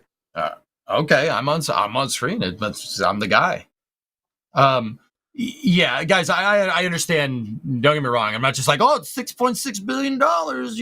That's all profit. I understand that's revenue. I understand you have overhead on Starlink. I understand. Yeah, no, I get that. But I mean, Adrian, that's where I was kind of going with it. That's a really good point. This is the worst case scenario right now, and it's already generating profit. That's ridiculous. Yeah, we're not even at the direct to sell future where that is a whole, like Adrian, you called out governmental, military, private customers and whatnot. But also, once direct to sell is like fully a thing, I think that's really going to be game changing. I mean, if you have the ability to have a cell phone that has Starlink connectivity and it's ubiquitous, and it's like you have an iPhone, you have an Android, you have whatever you want, and it just you don't have to rely on cell towers. That's going to be huge, and you better believe every single telecom company will be coming running to SpaceX to get that functionality. And it's cool to see that we've already started with T-Mobile, this like pilot program. But that is absolutely, I think you're 100% right, Adrian. Like, we're at the beginning of I should not be talking like this because I know nothing about finance, but we are absolutely feels like we're at the beginning of the growth curve. And even Mars aside, $6.6 billion buys a lot of Falcon 9s. And they're going to need a lot of Falcon 9s to launch more Starlinks before Starship ends up coming online. So just good to see the business is cash flow positive. It's a far cry from when they first started out, and it was like, they're losing $2,000 on each terminal they sell people, and all this crazy stuff. Alex on our back channel saying the first batch of Starlink satellites was launched almost 5 years ago. So yeah, like 5 years to 6.6 billion in revenue. 5 years? That's insane. Yeah, I mean the fact that somebody, someone has made an internet satellite constellation that's cash flow positive after 5 years is ridiculous. Right. That's ridiculous. And okay, so where am I going with this? Once again, fellas, I know there's some people going off in chat about revenue versus this. I understand that. All right, cash flow positive is the big thing here. Okay, because Starlink is a cash flow positive venture that requires launches. All right, this is the bigger thing that I was trying to feed into here. Okay, it requires vehicles to maintain it. Those Starlink satellites have a 5-year lifespan instead of a 15-year lifespan. That basically takes the market demand for launches, even though they're internal launches. I get it. SpaceX is launching their own satellites into space. It takes the market, which generally is sinusoidal. It goes up and down because of satellite shelf life. That's been the driver of demand in the past, right? The fact that we have a Starlink constellation here that needs to be constantly maintained, that's going to call for a sub 2-day launch turnaround time for your boosters, is only going to drive costs down for launching in the future. That basically bucks the trend of a sinusoidal commercial market, and in the past that has been what has screwed commercial space. Right. If you cast your mind back 20 years ago to the late 90s, early 2000s, Delta 2's rolling around, Delta 4's rolling around, Atlas 5's coming around. Those were built to anticipating this kind of market demand, but it never happened. It never happened because of the dot-com bubble popping, and all the providers that wanted, all the dot-com companies that wanted to launch their satellites up into space. Right. Well, they didn't want to anymore, and the market demand went, it tanked, and the commercial market got screwed. That's part of the reason why really awesome programs like VentureStar, they were like, yeah, we don't need to do that. There's no demand for it. Bye. We'll just use the shuttle. It's good. Right? Right. What I'm trying to say is that this buck in this trend will lead to an expansion overall of the entire aerospace market. That is huge. That is huge for us.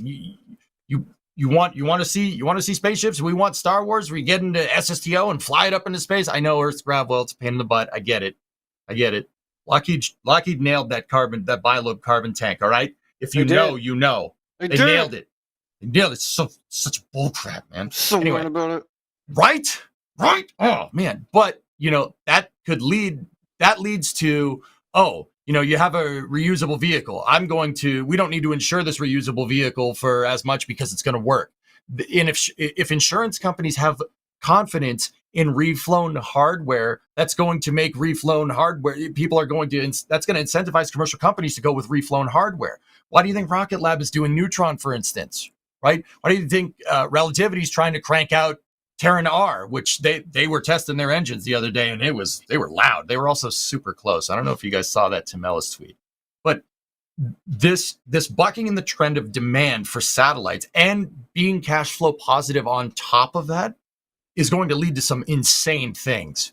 We're getting into some space renaissance stuff coming down the pipe. It's ridiculous. That's why I wanted to talk about it. Oh, I think you're right. I think that's 100% correct, and it's just remarkable. I don't know if this is the proper use of the term, but the virtuous cycle that has occurred with SpaceX developing a reusable booster that's rapidly reusable, and then simultaneously having their own internal use case for that capability that prints money, and then turning around and using that capability to cheaply deliver satellites and crews into orbit, and then turning around and using all of that accumulated money and technical expertise to then build the version 2 of the architecture that is Starship.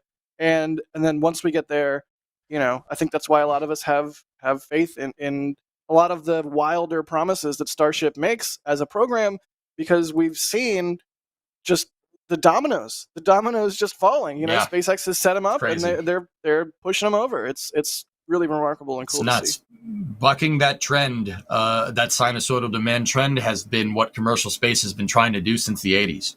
You go back to the Conestoga rocket. Anyone? Oh man, most Kerbal rocket around. Someone's been trying to do this. From Conestoga to DCX to Beale Aerospace. All the way to VentureStar. They've been trying to figure out a way to do this, and there you go. Here we go. We got it. Didn't SpaceX buy McGregor from Beale? Am I remembering that correctly? Like that the crash, tripod, dude. That very crash that you're talking about in the market in the late 90s, basically caused Beale to get out of McGregor, and then SpaceX swoops in like a decade later, or however, I don't know when they got McGregor, but SpaceX swoops in and is like, "Thank you, fully functional rocket engine test facility. Let's go." That tripod stand, dude. That's a Beale test stand, dude. Yeah. The one that they test Raptors on. That you could see on McGregor Live. Hey. I'm going to start calling you Sawyer, the way you plug so well. Sawyer, go ahead. Hey. First off, Jake constantly has food, so those saying that he's scaring me because he's hungry, no, that's just kitty love. Second, the show is not scripted, but I'm being told to say, speaking of launching Starlinks, ... Yeah! Hey! Well, what do you know? There's a tweet there targeting Sunday, May 12th for a Falcon 9 launch, 23 Starlink satellites to low Earth orbit from Florida. Guess which space YouTube channel will cover this launch? Don't guess the others, only us. I was going to say, I'm like, what channel can we say that's not going to get me fired? All of them. All the good ones. You know the ones. Oh, yeah, those, exactly. DJ's Twitch. Hey! Hey! I'm not covering it's just good stuff. All right. And EJ's gonna be live on Sunday just for the Starlink. That's great. Sunday. Not even supposed to be here today. Oh, Clerks. What a good movie. Yes. Oh, man. 37. Ronald, thank you for the question. Ronald is asking, how far along is Starlink in getting its satellite network up in orbit? 25%? There's supposed to be what, like 30,000 satellites or something, and they have 6 up? Mm-hmm. Yeah. I mean, define up. I think there's also part of this constellation that is just there to, like, they're no longer really talking about coverage. They're talking about growth. They're talking about having more up there to serve more customers. But of course, you can start to scale this up, the kind of like the combined transmission power you have in space as you scale up customers. So I feel like there might be a part of this where they are like, no, we are fine. There's also still this. Do we actually know what the final constellation will have in terms of satellites? That's another question. Yes, there are permits, but these can be modified. There's always a question of, that was SpaceX what they thought 4 years ago, and since they launched a lot of Starlinks, they learned a lot. They have now a customer base. They have increased the capacity of each single Starlinks. So there's probably a chance that this SpaceX from 4 years ago would no longer put this number on the sheet of paper. They might just put a different number on the sheet of paper. Makes sense. Cool. Well, in the interest of it not being a 20-hour show, I say we move on to our next topic, unless EJ, 20 hours is not possible. That would conflict with Eurovision. Okay, sorry. Who are you rooting for? Yeah. Who are you rooting for in Eurovision? I know nothing about Eurovision. I think best song for my personal taste so far this year is Netherlands. Although there's some controversies regarding the Dutch singer for this year. So I've been out of the loop since the beginning of the show of the recent Eurovision news. I have an extra Eurovision timeline that I'm rapidly scrolling. It's a thing here. For the Americans out here, you have to stand with your European friends being weird for the next about 24 to 48 hours because Eurovision is coming up. I'm like supremely jealous that you have this cultural thing, which I have no idea what it is. I almost wish there was an Amerivision, where like a band from every state had to and they had to compete, and it's like, oh, who's gonna win? Oh, Florida's band slaps. Anyways, that's it's amazing. It's so cool. Okay, I love it.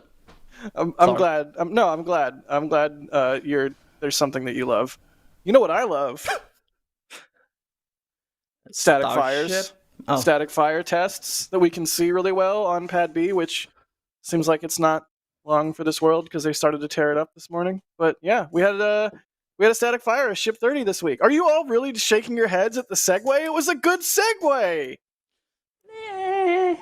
It was the SPMTs of the segways. Thanks. I think. Yeah, Poor let's Jake. Even Jake let's- ran away from it.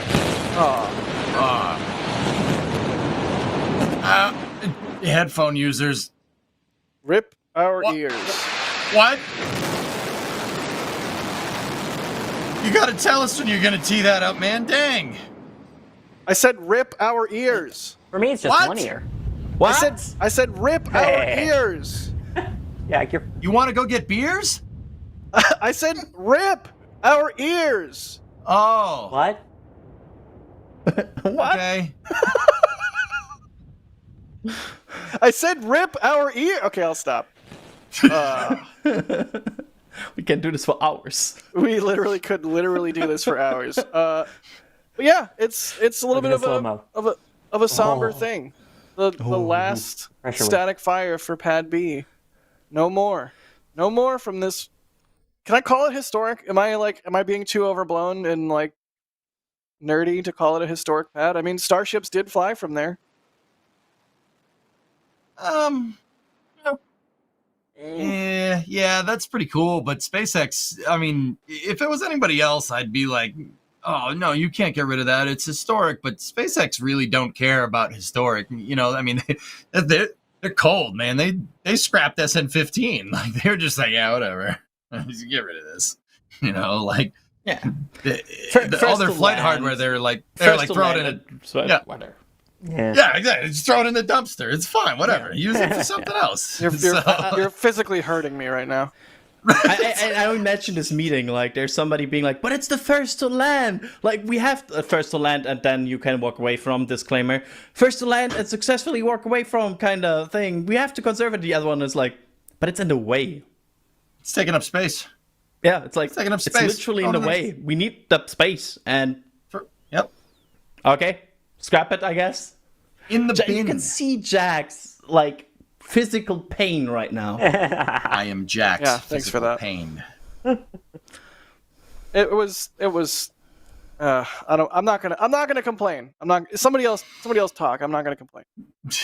I mean, yeah, hey, you know, it was used to launch a couple. That's cool, but hey, I mean, Jack. Okay, let me put it to you like this: what if they demolished that pad? Then what if they built an orbital launch mount there? And Well, then that's what like, we think they're doing, and I'm all for it. Right? I'm not mad Yeah.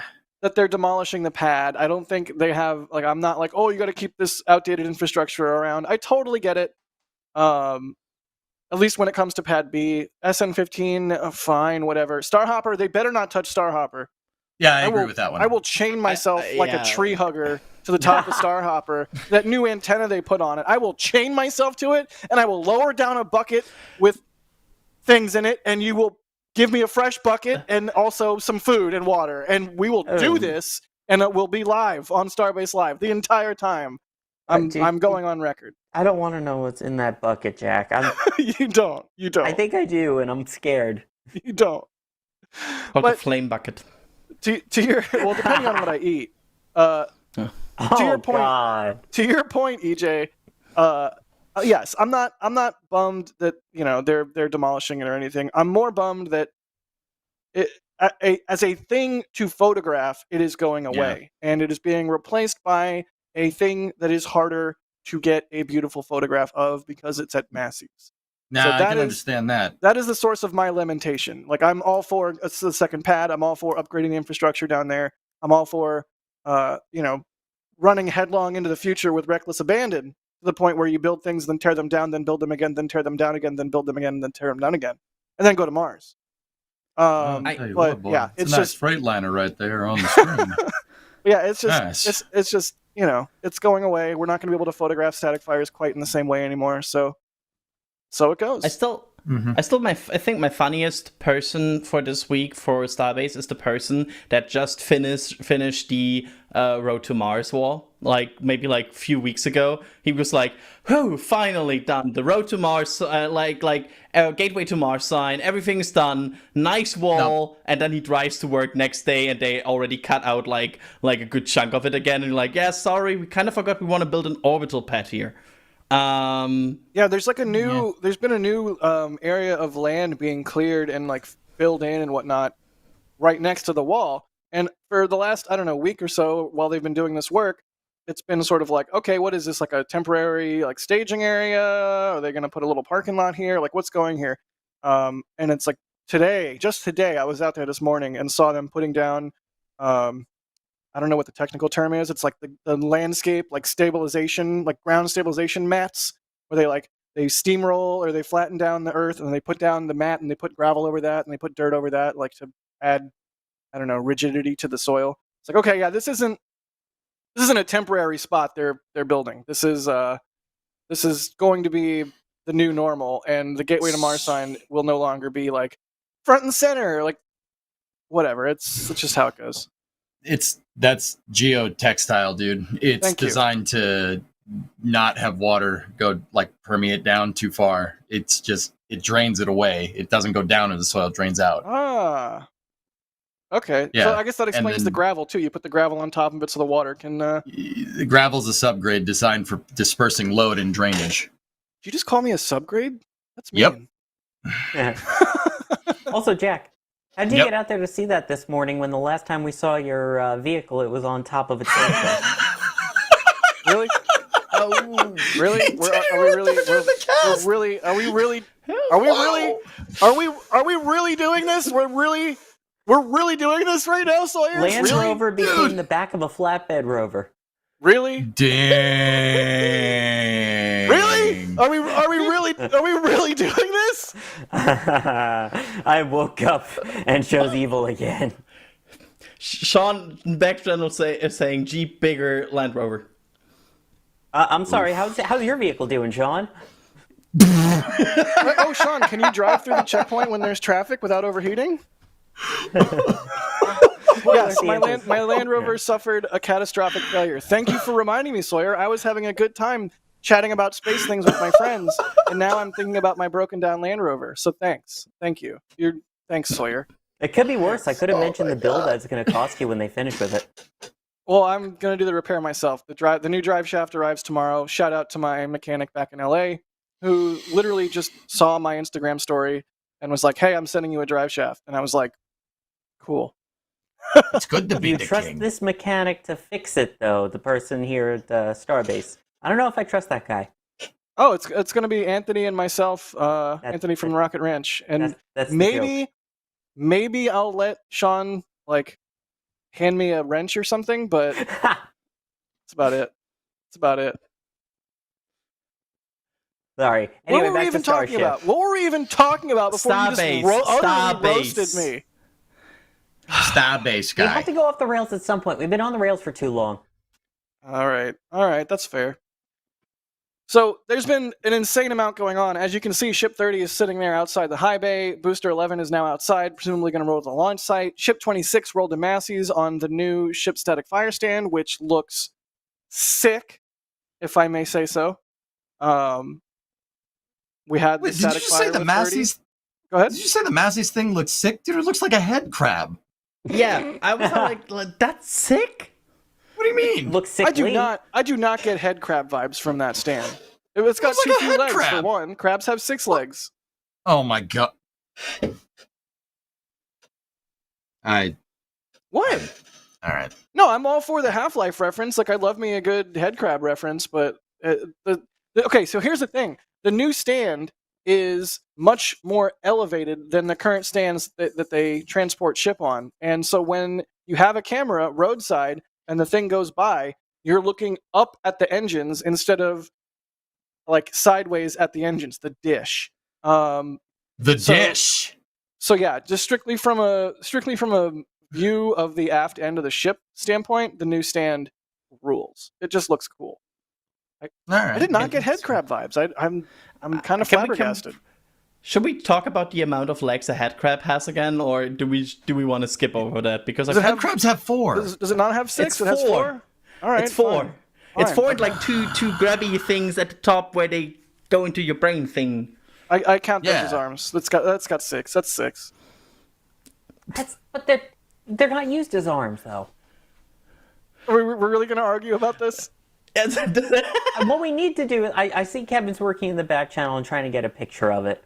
Because we need to see it and Of a take head a crab? look. No, stand. No, it's the test stand. This is a Starship stream. Why do you think we talk about anything other than Starship on this stream, Jack? Starhead We never crab? go off the rails. Starhead, star crab? Star crab. Starhead, Star star life. crab, star stand. There's a star this is the- crab waiting is the star in the trench. sand. Oh no, What? not the Star Star Trench? We've Oh yeah. Oh, there's that a hurts. there's a new poll in chat. New Massey stand. Love it, hate it, or crab? I'm gonna go with. Well, I do love it, but I can't not click crab, so I'm clicking crab. I mean, Everybody will just click crap. Right. Yeah, I mean, I I'm- can't blame them. I'm looking at it now. I see it. I see Yeah? it, head crab. I really do. Yeah. I Really? can't unsee it. Yeah. now. Yeah. I'm It just certainly not. looks like the booster has legs. Yes. Well, it's a ship. Oh but my yes. god, why? So sorry. Somebody posted a giant spider in the back channel, and I'm. Why are you doing this while I'm on air? Are you arachnophobic? That's yes. amazing. Extremely. Really? That's amazing. So yeah, okay. Anyways, I'm new sorry stand. for screaming there. I'm sorry for screaming there. No, you're good. You're good. Remember when the member Discord went crazy with crabs that one time where we just said crab, everyone changed their name to crab. That was fun. Yeah. It was a good time. We should have another crab session. Oh hey, look at that! Oh, I got a new Jesus. macro lens, Adrian. Yeah, this picture was tweeted to me about 20 times. I got a new macro lens, Adrian. Do you like my photograph? I'm looking forward to Alex being on the show next week. Oh, now I feel bad. Also, Nuke it I'm to now orbit. craving crab rangoon. It's the only way Thank to be you very sure. much. Oh, now I'm hungry too. Dude. Yeah, you said pizza earlier, and I've been hungering for pizza this whole time. Anyways, Adrian, it's your fault. so Booster 11's outside. What are we gonna see Booter. next? It's gonna roll to the pad and do what? Question mark. I'm looking at you, Adrian. You're here to talk about Starship. Yeah. because Oh, you're not- sorry. you're I'm kind of derailed by right now. Spider. Sorry. What was the question? how many spiders can they launch into orbit with Starship? Not enough. Still a lot on Earth. Wait. So you're pro space spider? Well, if they're no longer Earth spiders, yes. All right. Admittedly, here if you've first. seen So what- spiders in what was space, they are this- actually really, really cool. What are the actual questions? Booster 11's rolling to the orbital pad. What do we expect to see it do there? I mean, at this point, we would expect that, well, they would restack Booster 11 to, they would put Booster 11 on the OLM. It's getting worse. Spiders. Dude, you can't- We will Man. probably see a rollout of Ship 29 very soon as well. Ship 29 was moved into one of the actually Mega Bay at the very end there, if I recall correctly. So it seems like they're finishing up Ship 29 as well, and of course the next step would then be a roll-up of Ship 29 and then a full stack. And we have actually road closures for next week, which are for testing purposes, which probably indicates these could be for a partial load or full wet dress rehearsal. So I would guess we will see over the next 3-4 days rollouts of Booster 11, stack of Booster 11, then roll up Ship 29, stack of Ship 29, and then starting next week we will see the wet dress rehearsal. And Alex also pointing out we have an MSIP, so that means they're actually preparing a high propellant load, which probably is the wet dress rehearsal. Right, the MSIB is the Marine Safety Information Bulletin. And Yes. on top of all of that, we also have road closure for a tower segment rollout. So some of those tower segments that have been stuck at the Port of Brownsville are going to be rolling out, presumably to the Sanchez lot, which will be really cool to see. There's 3, Ryan in our back channel saying there's 3 tower road closures. So, holy cow. Like, if the SpaceX just absolutely firing on all cylinders down in Starbase. EJ, what? It's 3. 3, Bob. 3. All right. So yeah. Oh, and on top of everything else, Ship 29 like rolled out of the high bay earlier today, really quickly as a little treat, and then rolled into Mega Bay 2. Right? That's where 29 went, or am I getting that wrong? Yes. So just ship shuffle all the live long day. It's been crazy, but 29's looking good. To your point, Adrian, 29 is looking real good. No longer has a bunch of big gaps on its TPS. Had a couple new little accoutrements that I do believe we'll be talking about in our next Starbase update on Monday. So stay tuned for that as we go over what we can glean from the nice shots that Mary got of 29. Shout out to her for absolutely nailing that. But yeah, it's shaping up. It's gonna be a really busy and interesting week after a very busy and interesting week. Hooray, Starbase! Woo. I don't hate it. Don't hate it at all. Don't hate it. You love to see it.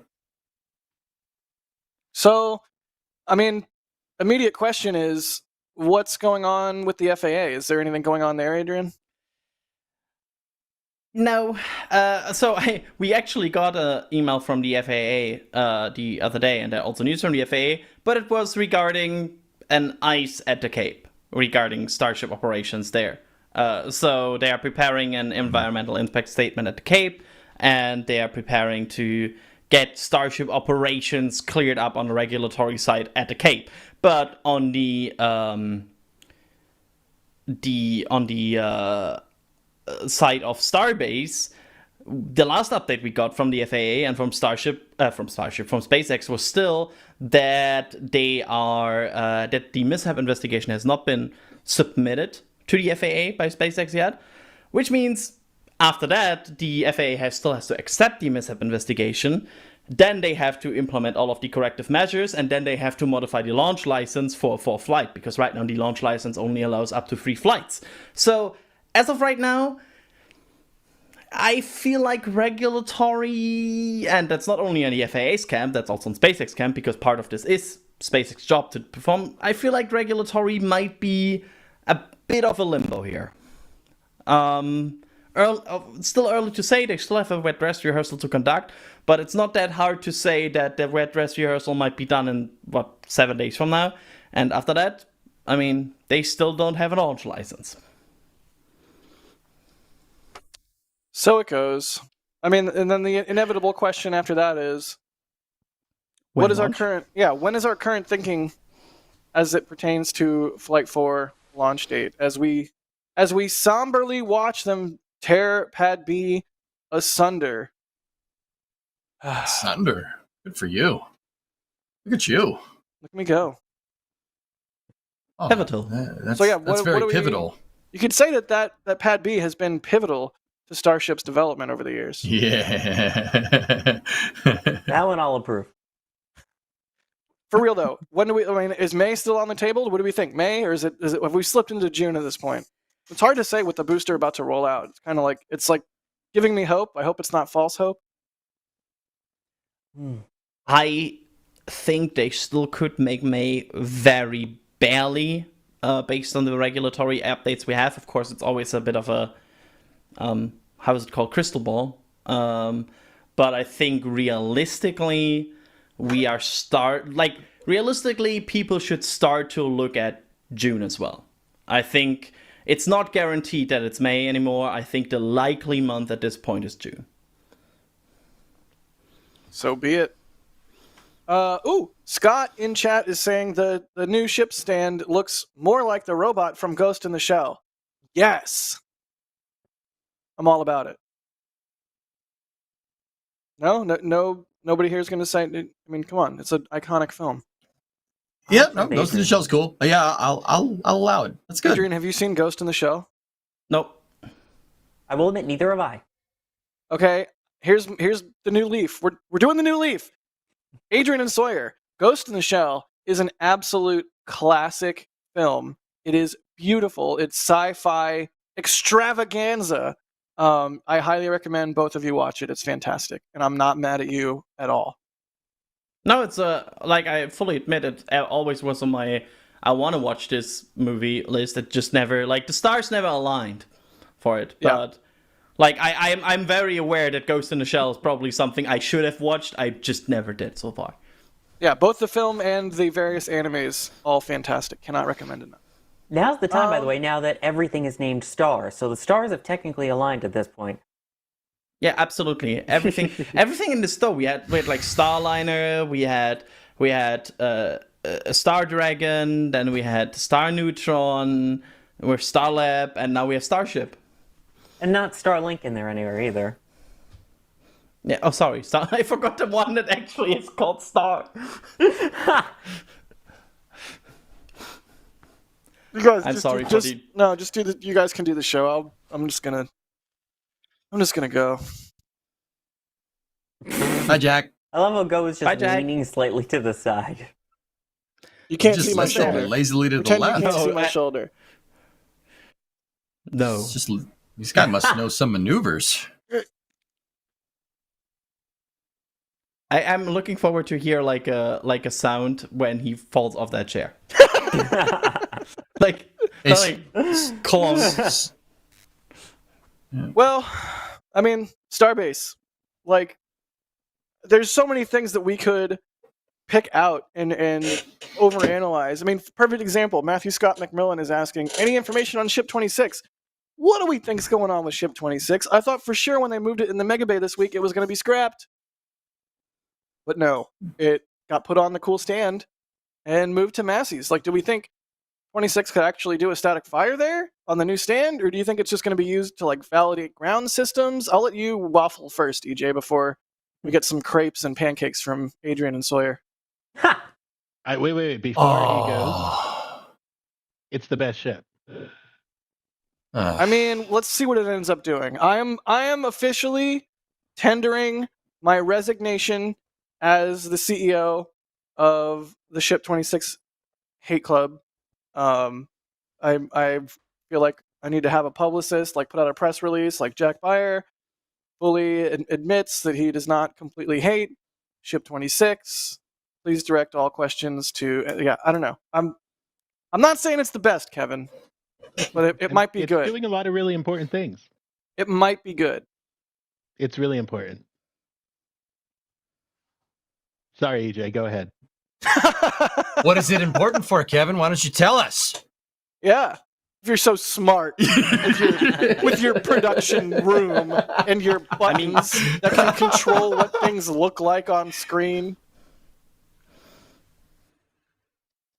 Oh, he's just gonna go back and do his abyss now. That's how it is. All right. It's like that. Sorry, okay. he has to produce a show.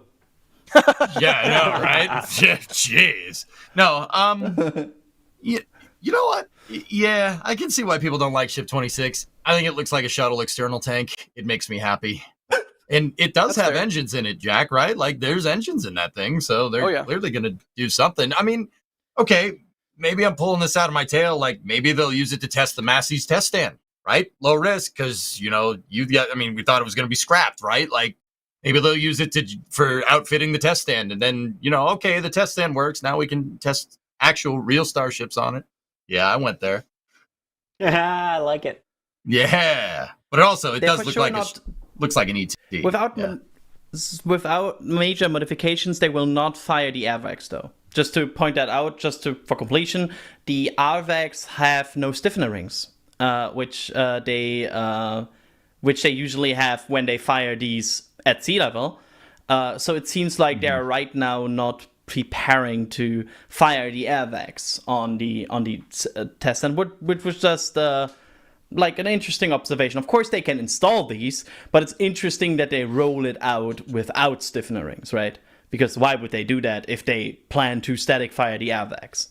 This feels like a Pathfinder vehicle now at this point of been sitting around doing nothing. It's not going to fly, so why not use it to test, everything on rolling it out, lifting it on, getting the stand out there, the procedures of hooking everything up, use it to, like you were saying, learn on a vehicle that no one cares about, and then when it comes to the first actual test, you can use real vehicles.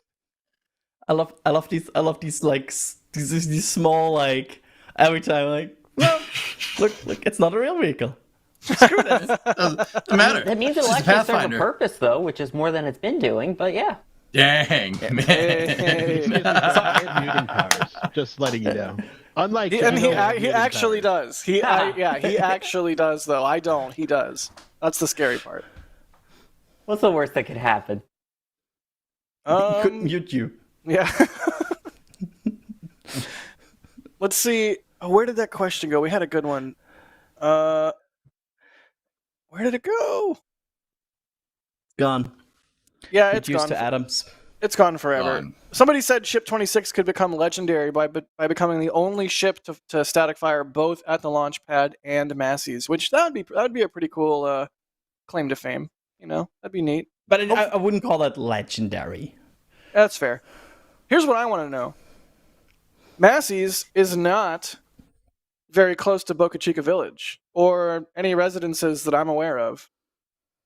So one of the things that we rely on for our own coverage is those overpressure notices that Mary gets. Because when we get an overpressure notice, we know, hey, this testing, which we have a reasonable suspicion might be for a static fire based on like it being a certain type of closure and whatnot. Well, I don't think we're going to get overpressure notices for Massey's. Isn't it near a school or something? I mean, it's near a school. I don't know how. I don't know. And it's not Where are a you public going with school. this? It's not like Brownsville Elementary or anything. So I don't know that we would get any visibility into that. Ryan on our back channel is saying we might get a marine safety information bulletin for the Rio Grande. Hopefully we get some kind of indication when they're going to do static fires at Massey's versus just now we don't have visibility into that part of the flow. I agree. That would be great. I want Yeah. information. I mean, something that might be an indicator is them moving to and from Massey's, right? Like, Right. but yeah. It Yeah, I mean, won't be as being accurate as the frosty. overpressure notices for sure. Yeah, right. Yeah.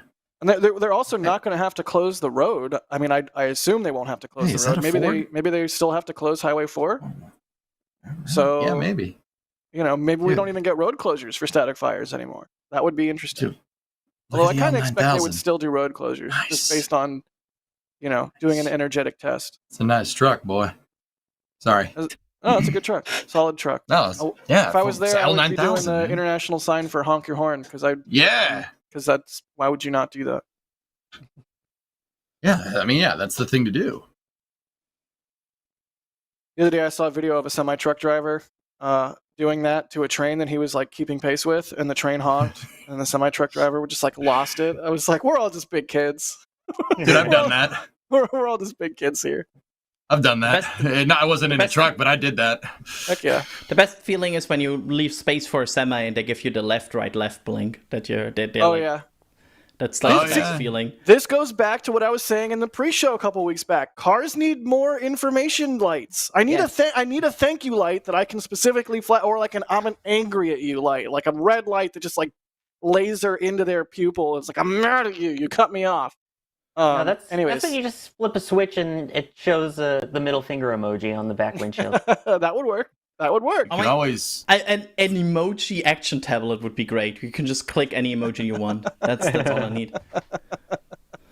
You can always flash your brights. That's a good way to tell somebody you're pissed off. I know, And then- EJ. You said the same thing last time I brought this up. I understand Really? that there are ways with the existing lights to communicate anger or like I don't- ink.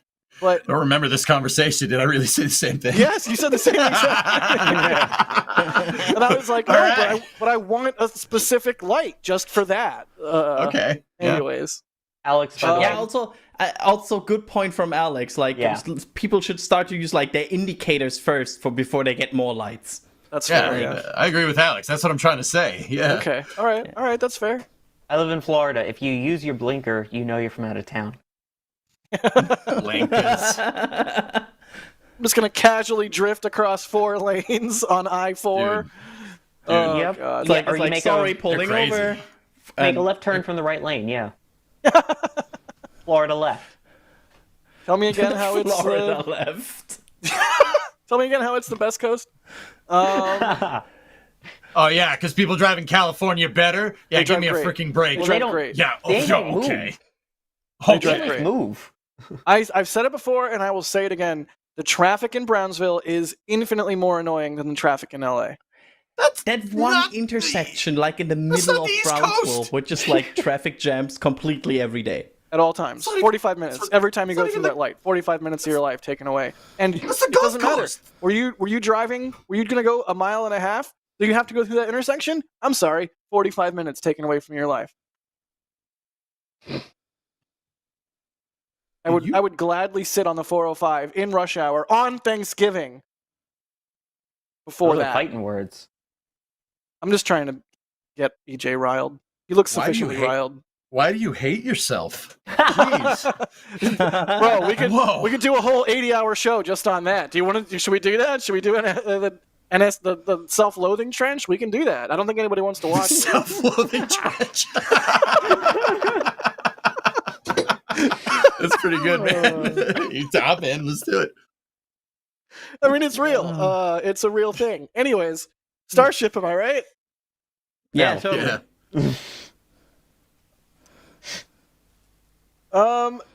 Pacific Northwest UT. Thank you for the Red Team membership gift. Liam Hoffen, thank you for becoming a Red Team member. We can't do what we do without our members, and we appreciate you guys so much. Whether you're gifting someone a membership, upgrading a membership, becoming a member for the first time, it's absolutely fantastic that you guys come out and enjoy us. What?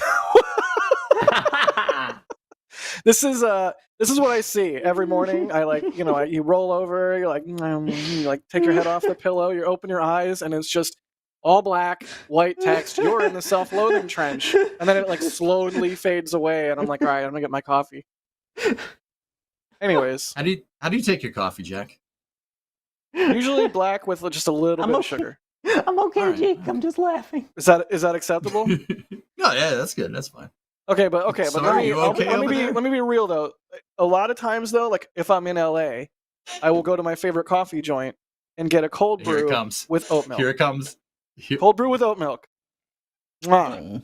It's delicious. The oat milk gives it just the right amount of it's perfect. You don't even need sugar at that point. Cold brew, oat milk, call it a day. Is that some LA hipster crap? Yeah, a little bit. Damn It's not as bad as I thought, to be honest with Okay. you. So I It's only bad. do a triple calf half moo on the I don't know. Musical Wolves, thank you for the super chat. They say each ship static fire, less and less tiles fall off. Yeah, I would agree with that. It's exactly what we would hope to see with the iterative test program here. Drew Nar, thank you for the super chat. They say not being demolished. Suborbital launch mount B upgraded to orbital launch mount B. No, I like that that's- comment. That's Yeah, not for how real. that works. I mean, No, that's the way you look at it, though. okay, yeah. To look at it that way, I like the Yeah. optimism for sure, That's But- the mentality we need. but not Heck literally. yeah, man. It's not literal. No, absolutely not. They're gonna steamroll that thing. but also that's it's- yeah. that positivity we need here in the I flame like it. trench. I do. I like it a lot. It's a good way to look at it. And Drew Nar again with a super chat saying SpaceX going to have to issue not Mars just for Jack in his kayak in the Rio Grande. Not wrong. I mean, you're not wrong at this point, buddy. You're not wrong. Guilted, of course. Oh God, we have a new poll. Does Jack's beverage choices make him an LA hipster? Yes or no? Yep. No. No. Yeah. No. Oat milk. Oat Oat milk. milk. What's wrong with oat Oat milk? milk. How do you milk What's it wrong out? with What's oat wrong milk? with oat? Dude, What- when I think coffee, I don't think oat milk. Okay. Well, maybe you're wrong. Maybe I'm not. Like, what do you want? I'll spit his drink out. Well, yeah, we almost got a spit take. So are you okay down there? The Burgonator in the back channel says oat milk is hipster max. But Sean says oat milk is pretty great, to be honest. Chat is yelling at me that oat milk is not milk. They're saying it's oat water. Is it more like oat juice? Is it technically not oat wrong. juice? Like I said, you can't milk an oat. Well, you What? can. It's just really hard. What? No. From where do you milk it?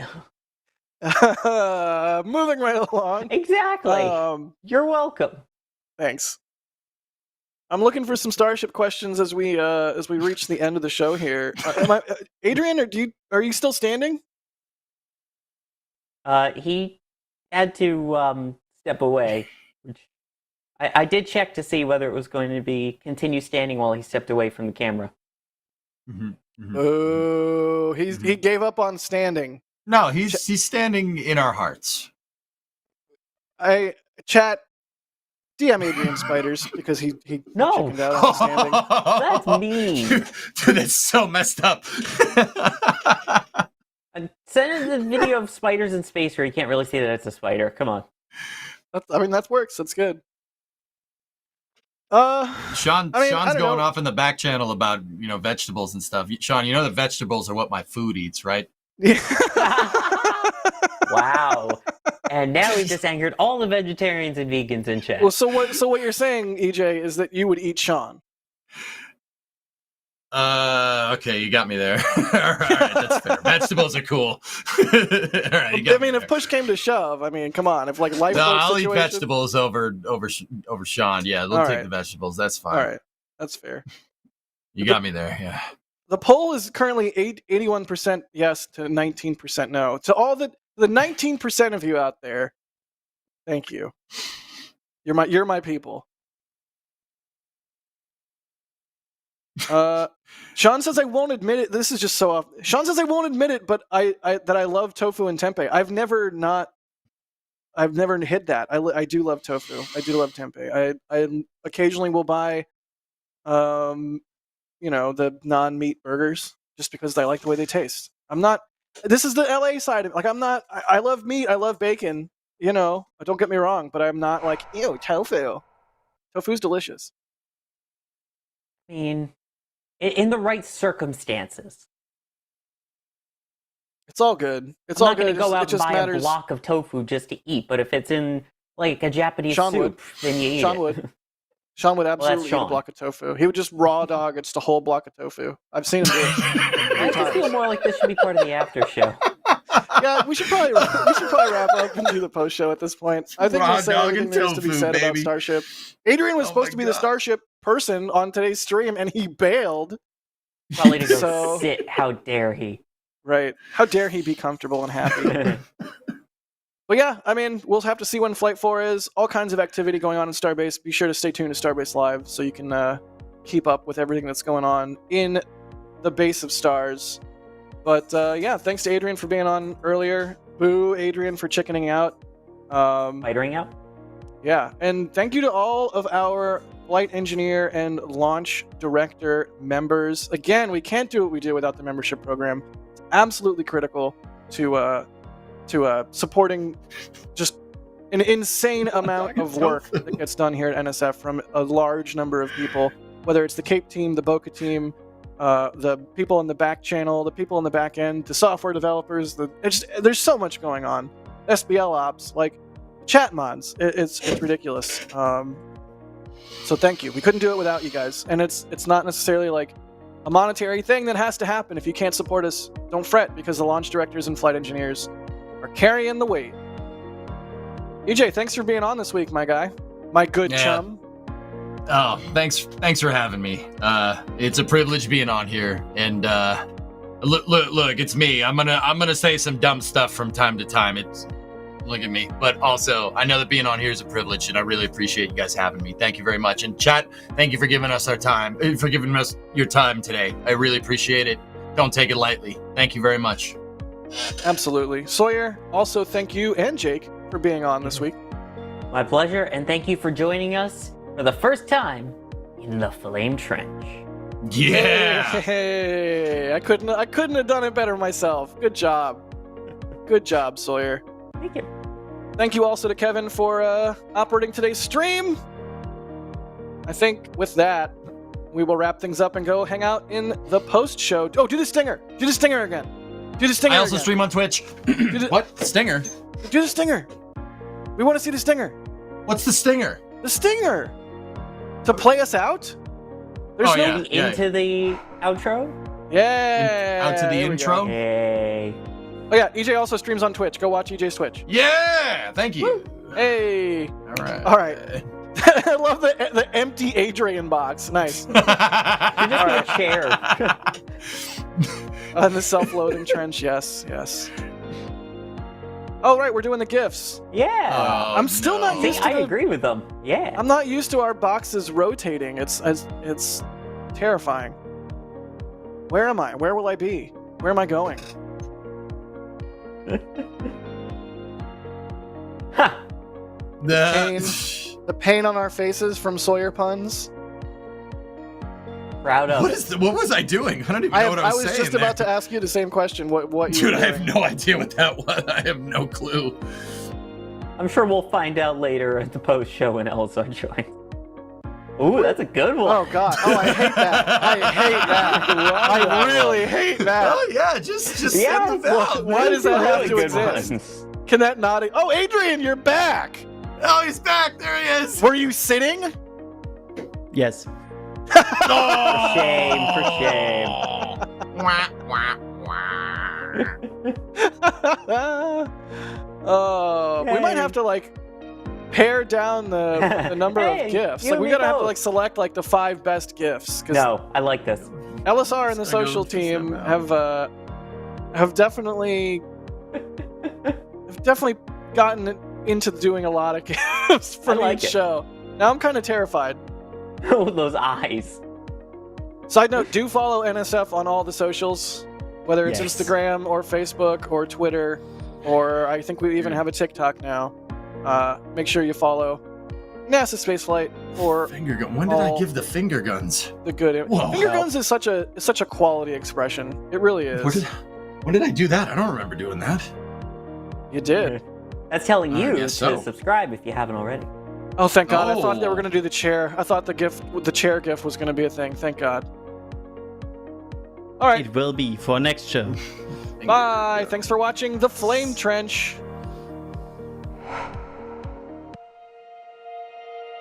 And here we go.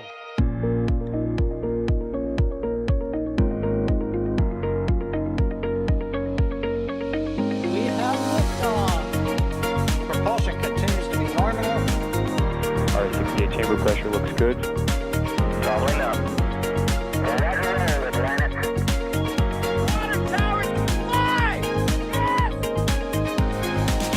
Sliding down to FD off. FD off. It's orange! It's orange! Oh my god! Oh my god! Décollage! Put that in the big bag, 343 unfolds to go. Indeed. We rise together back to the moon and beyond.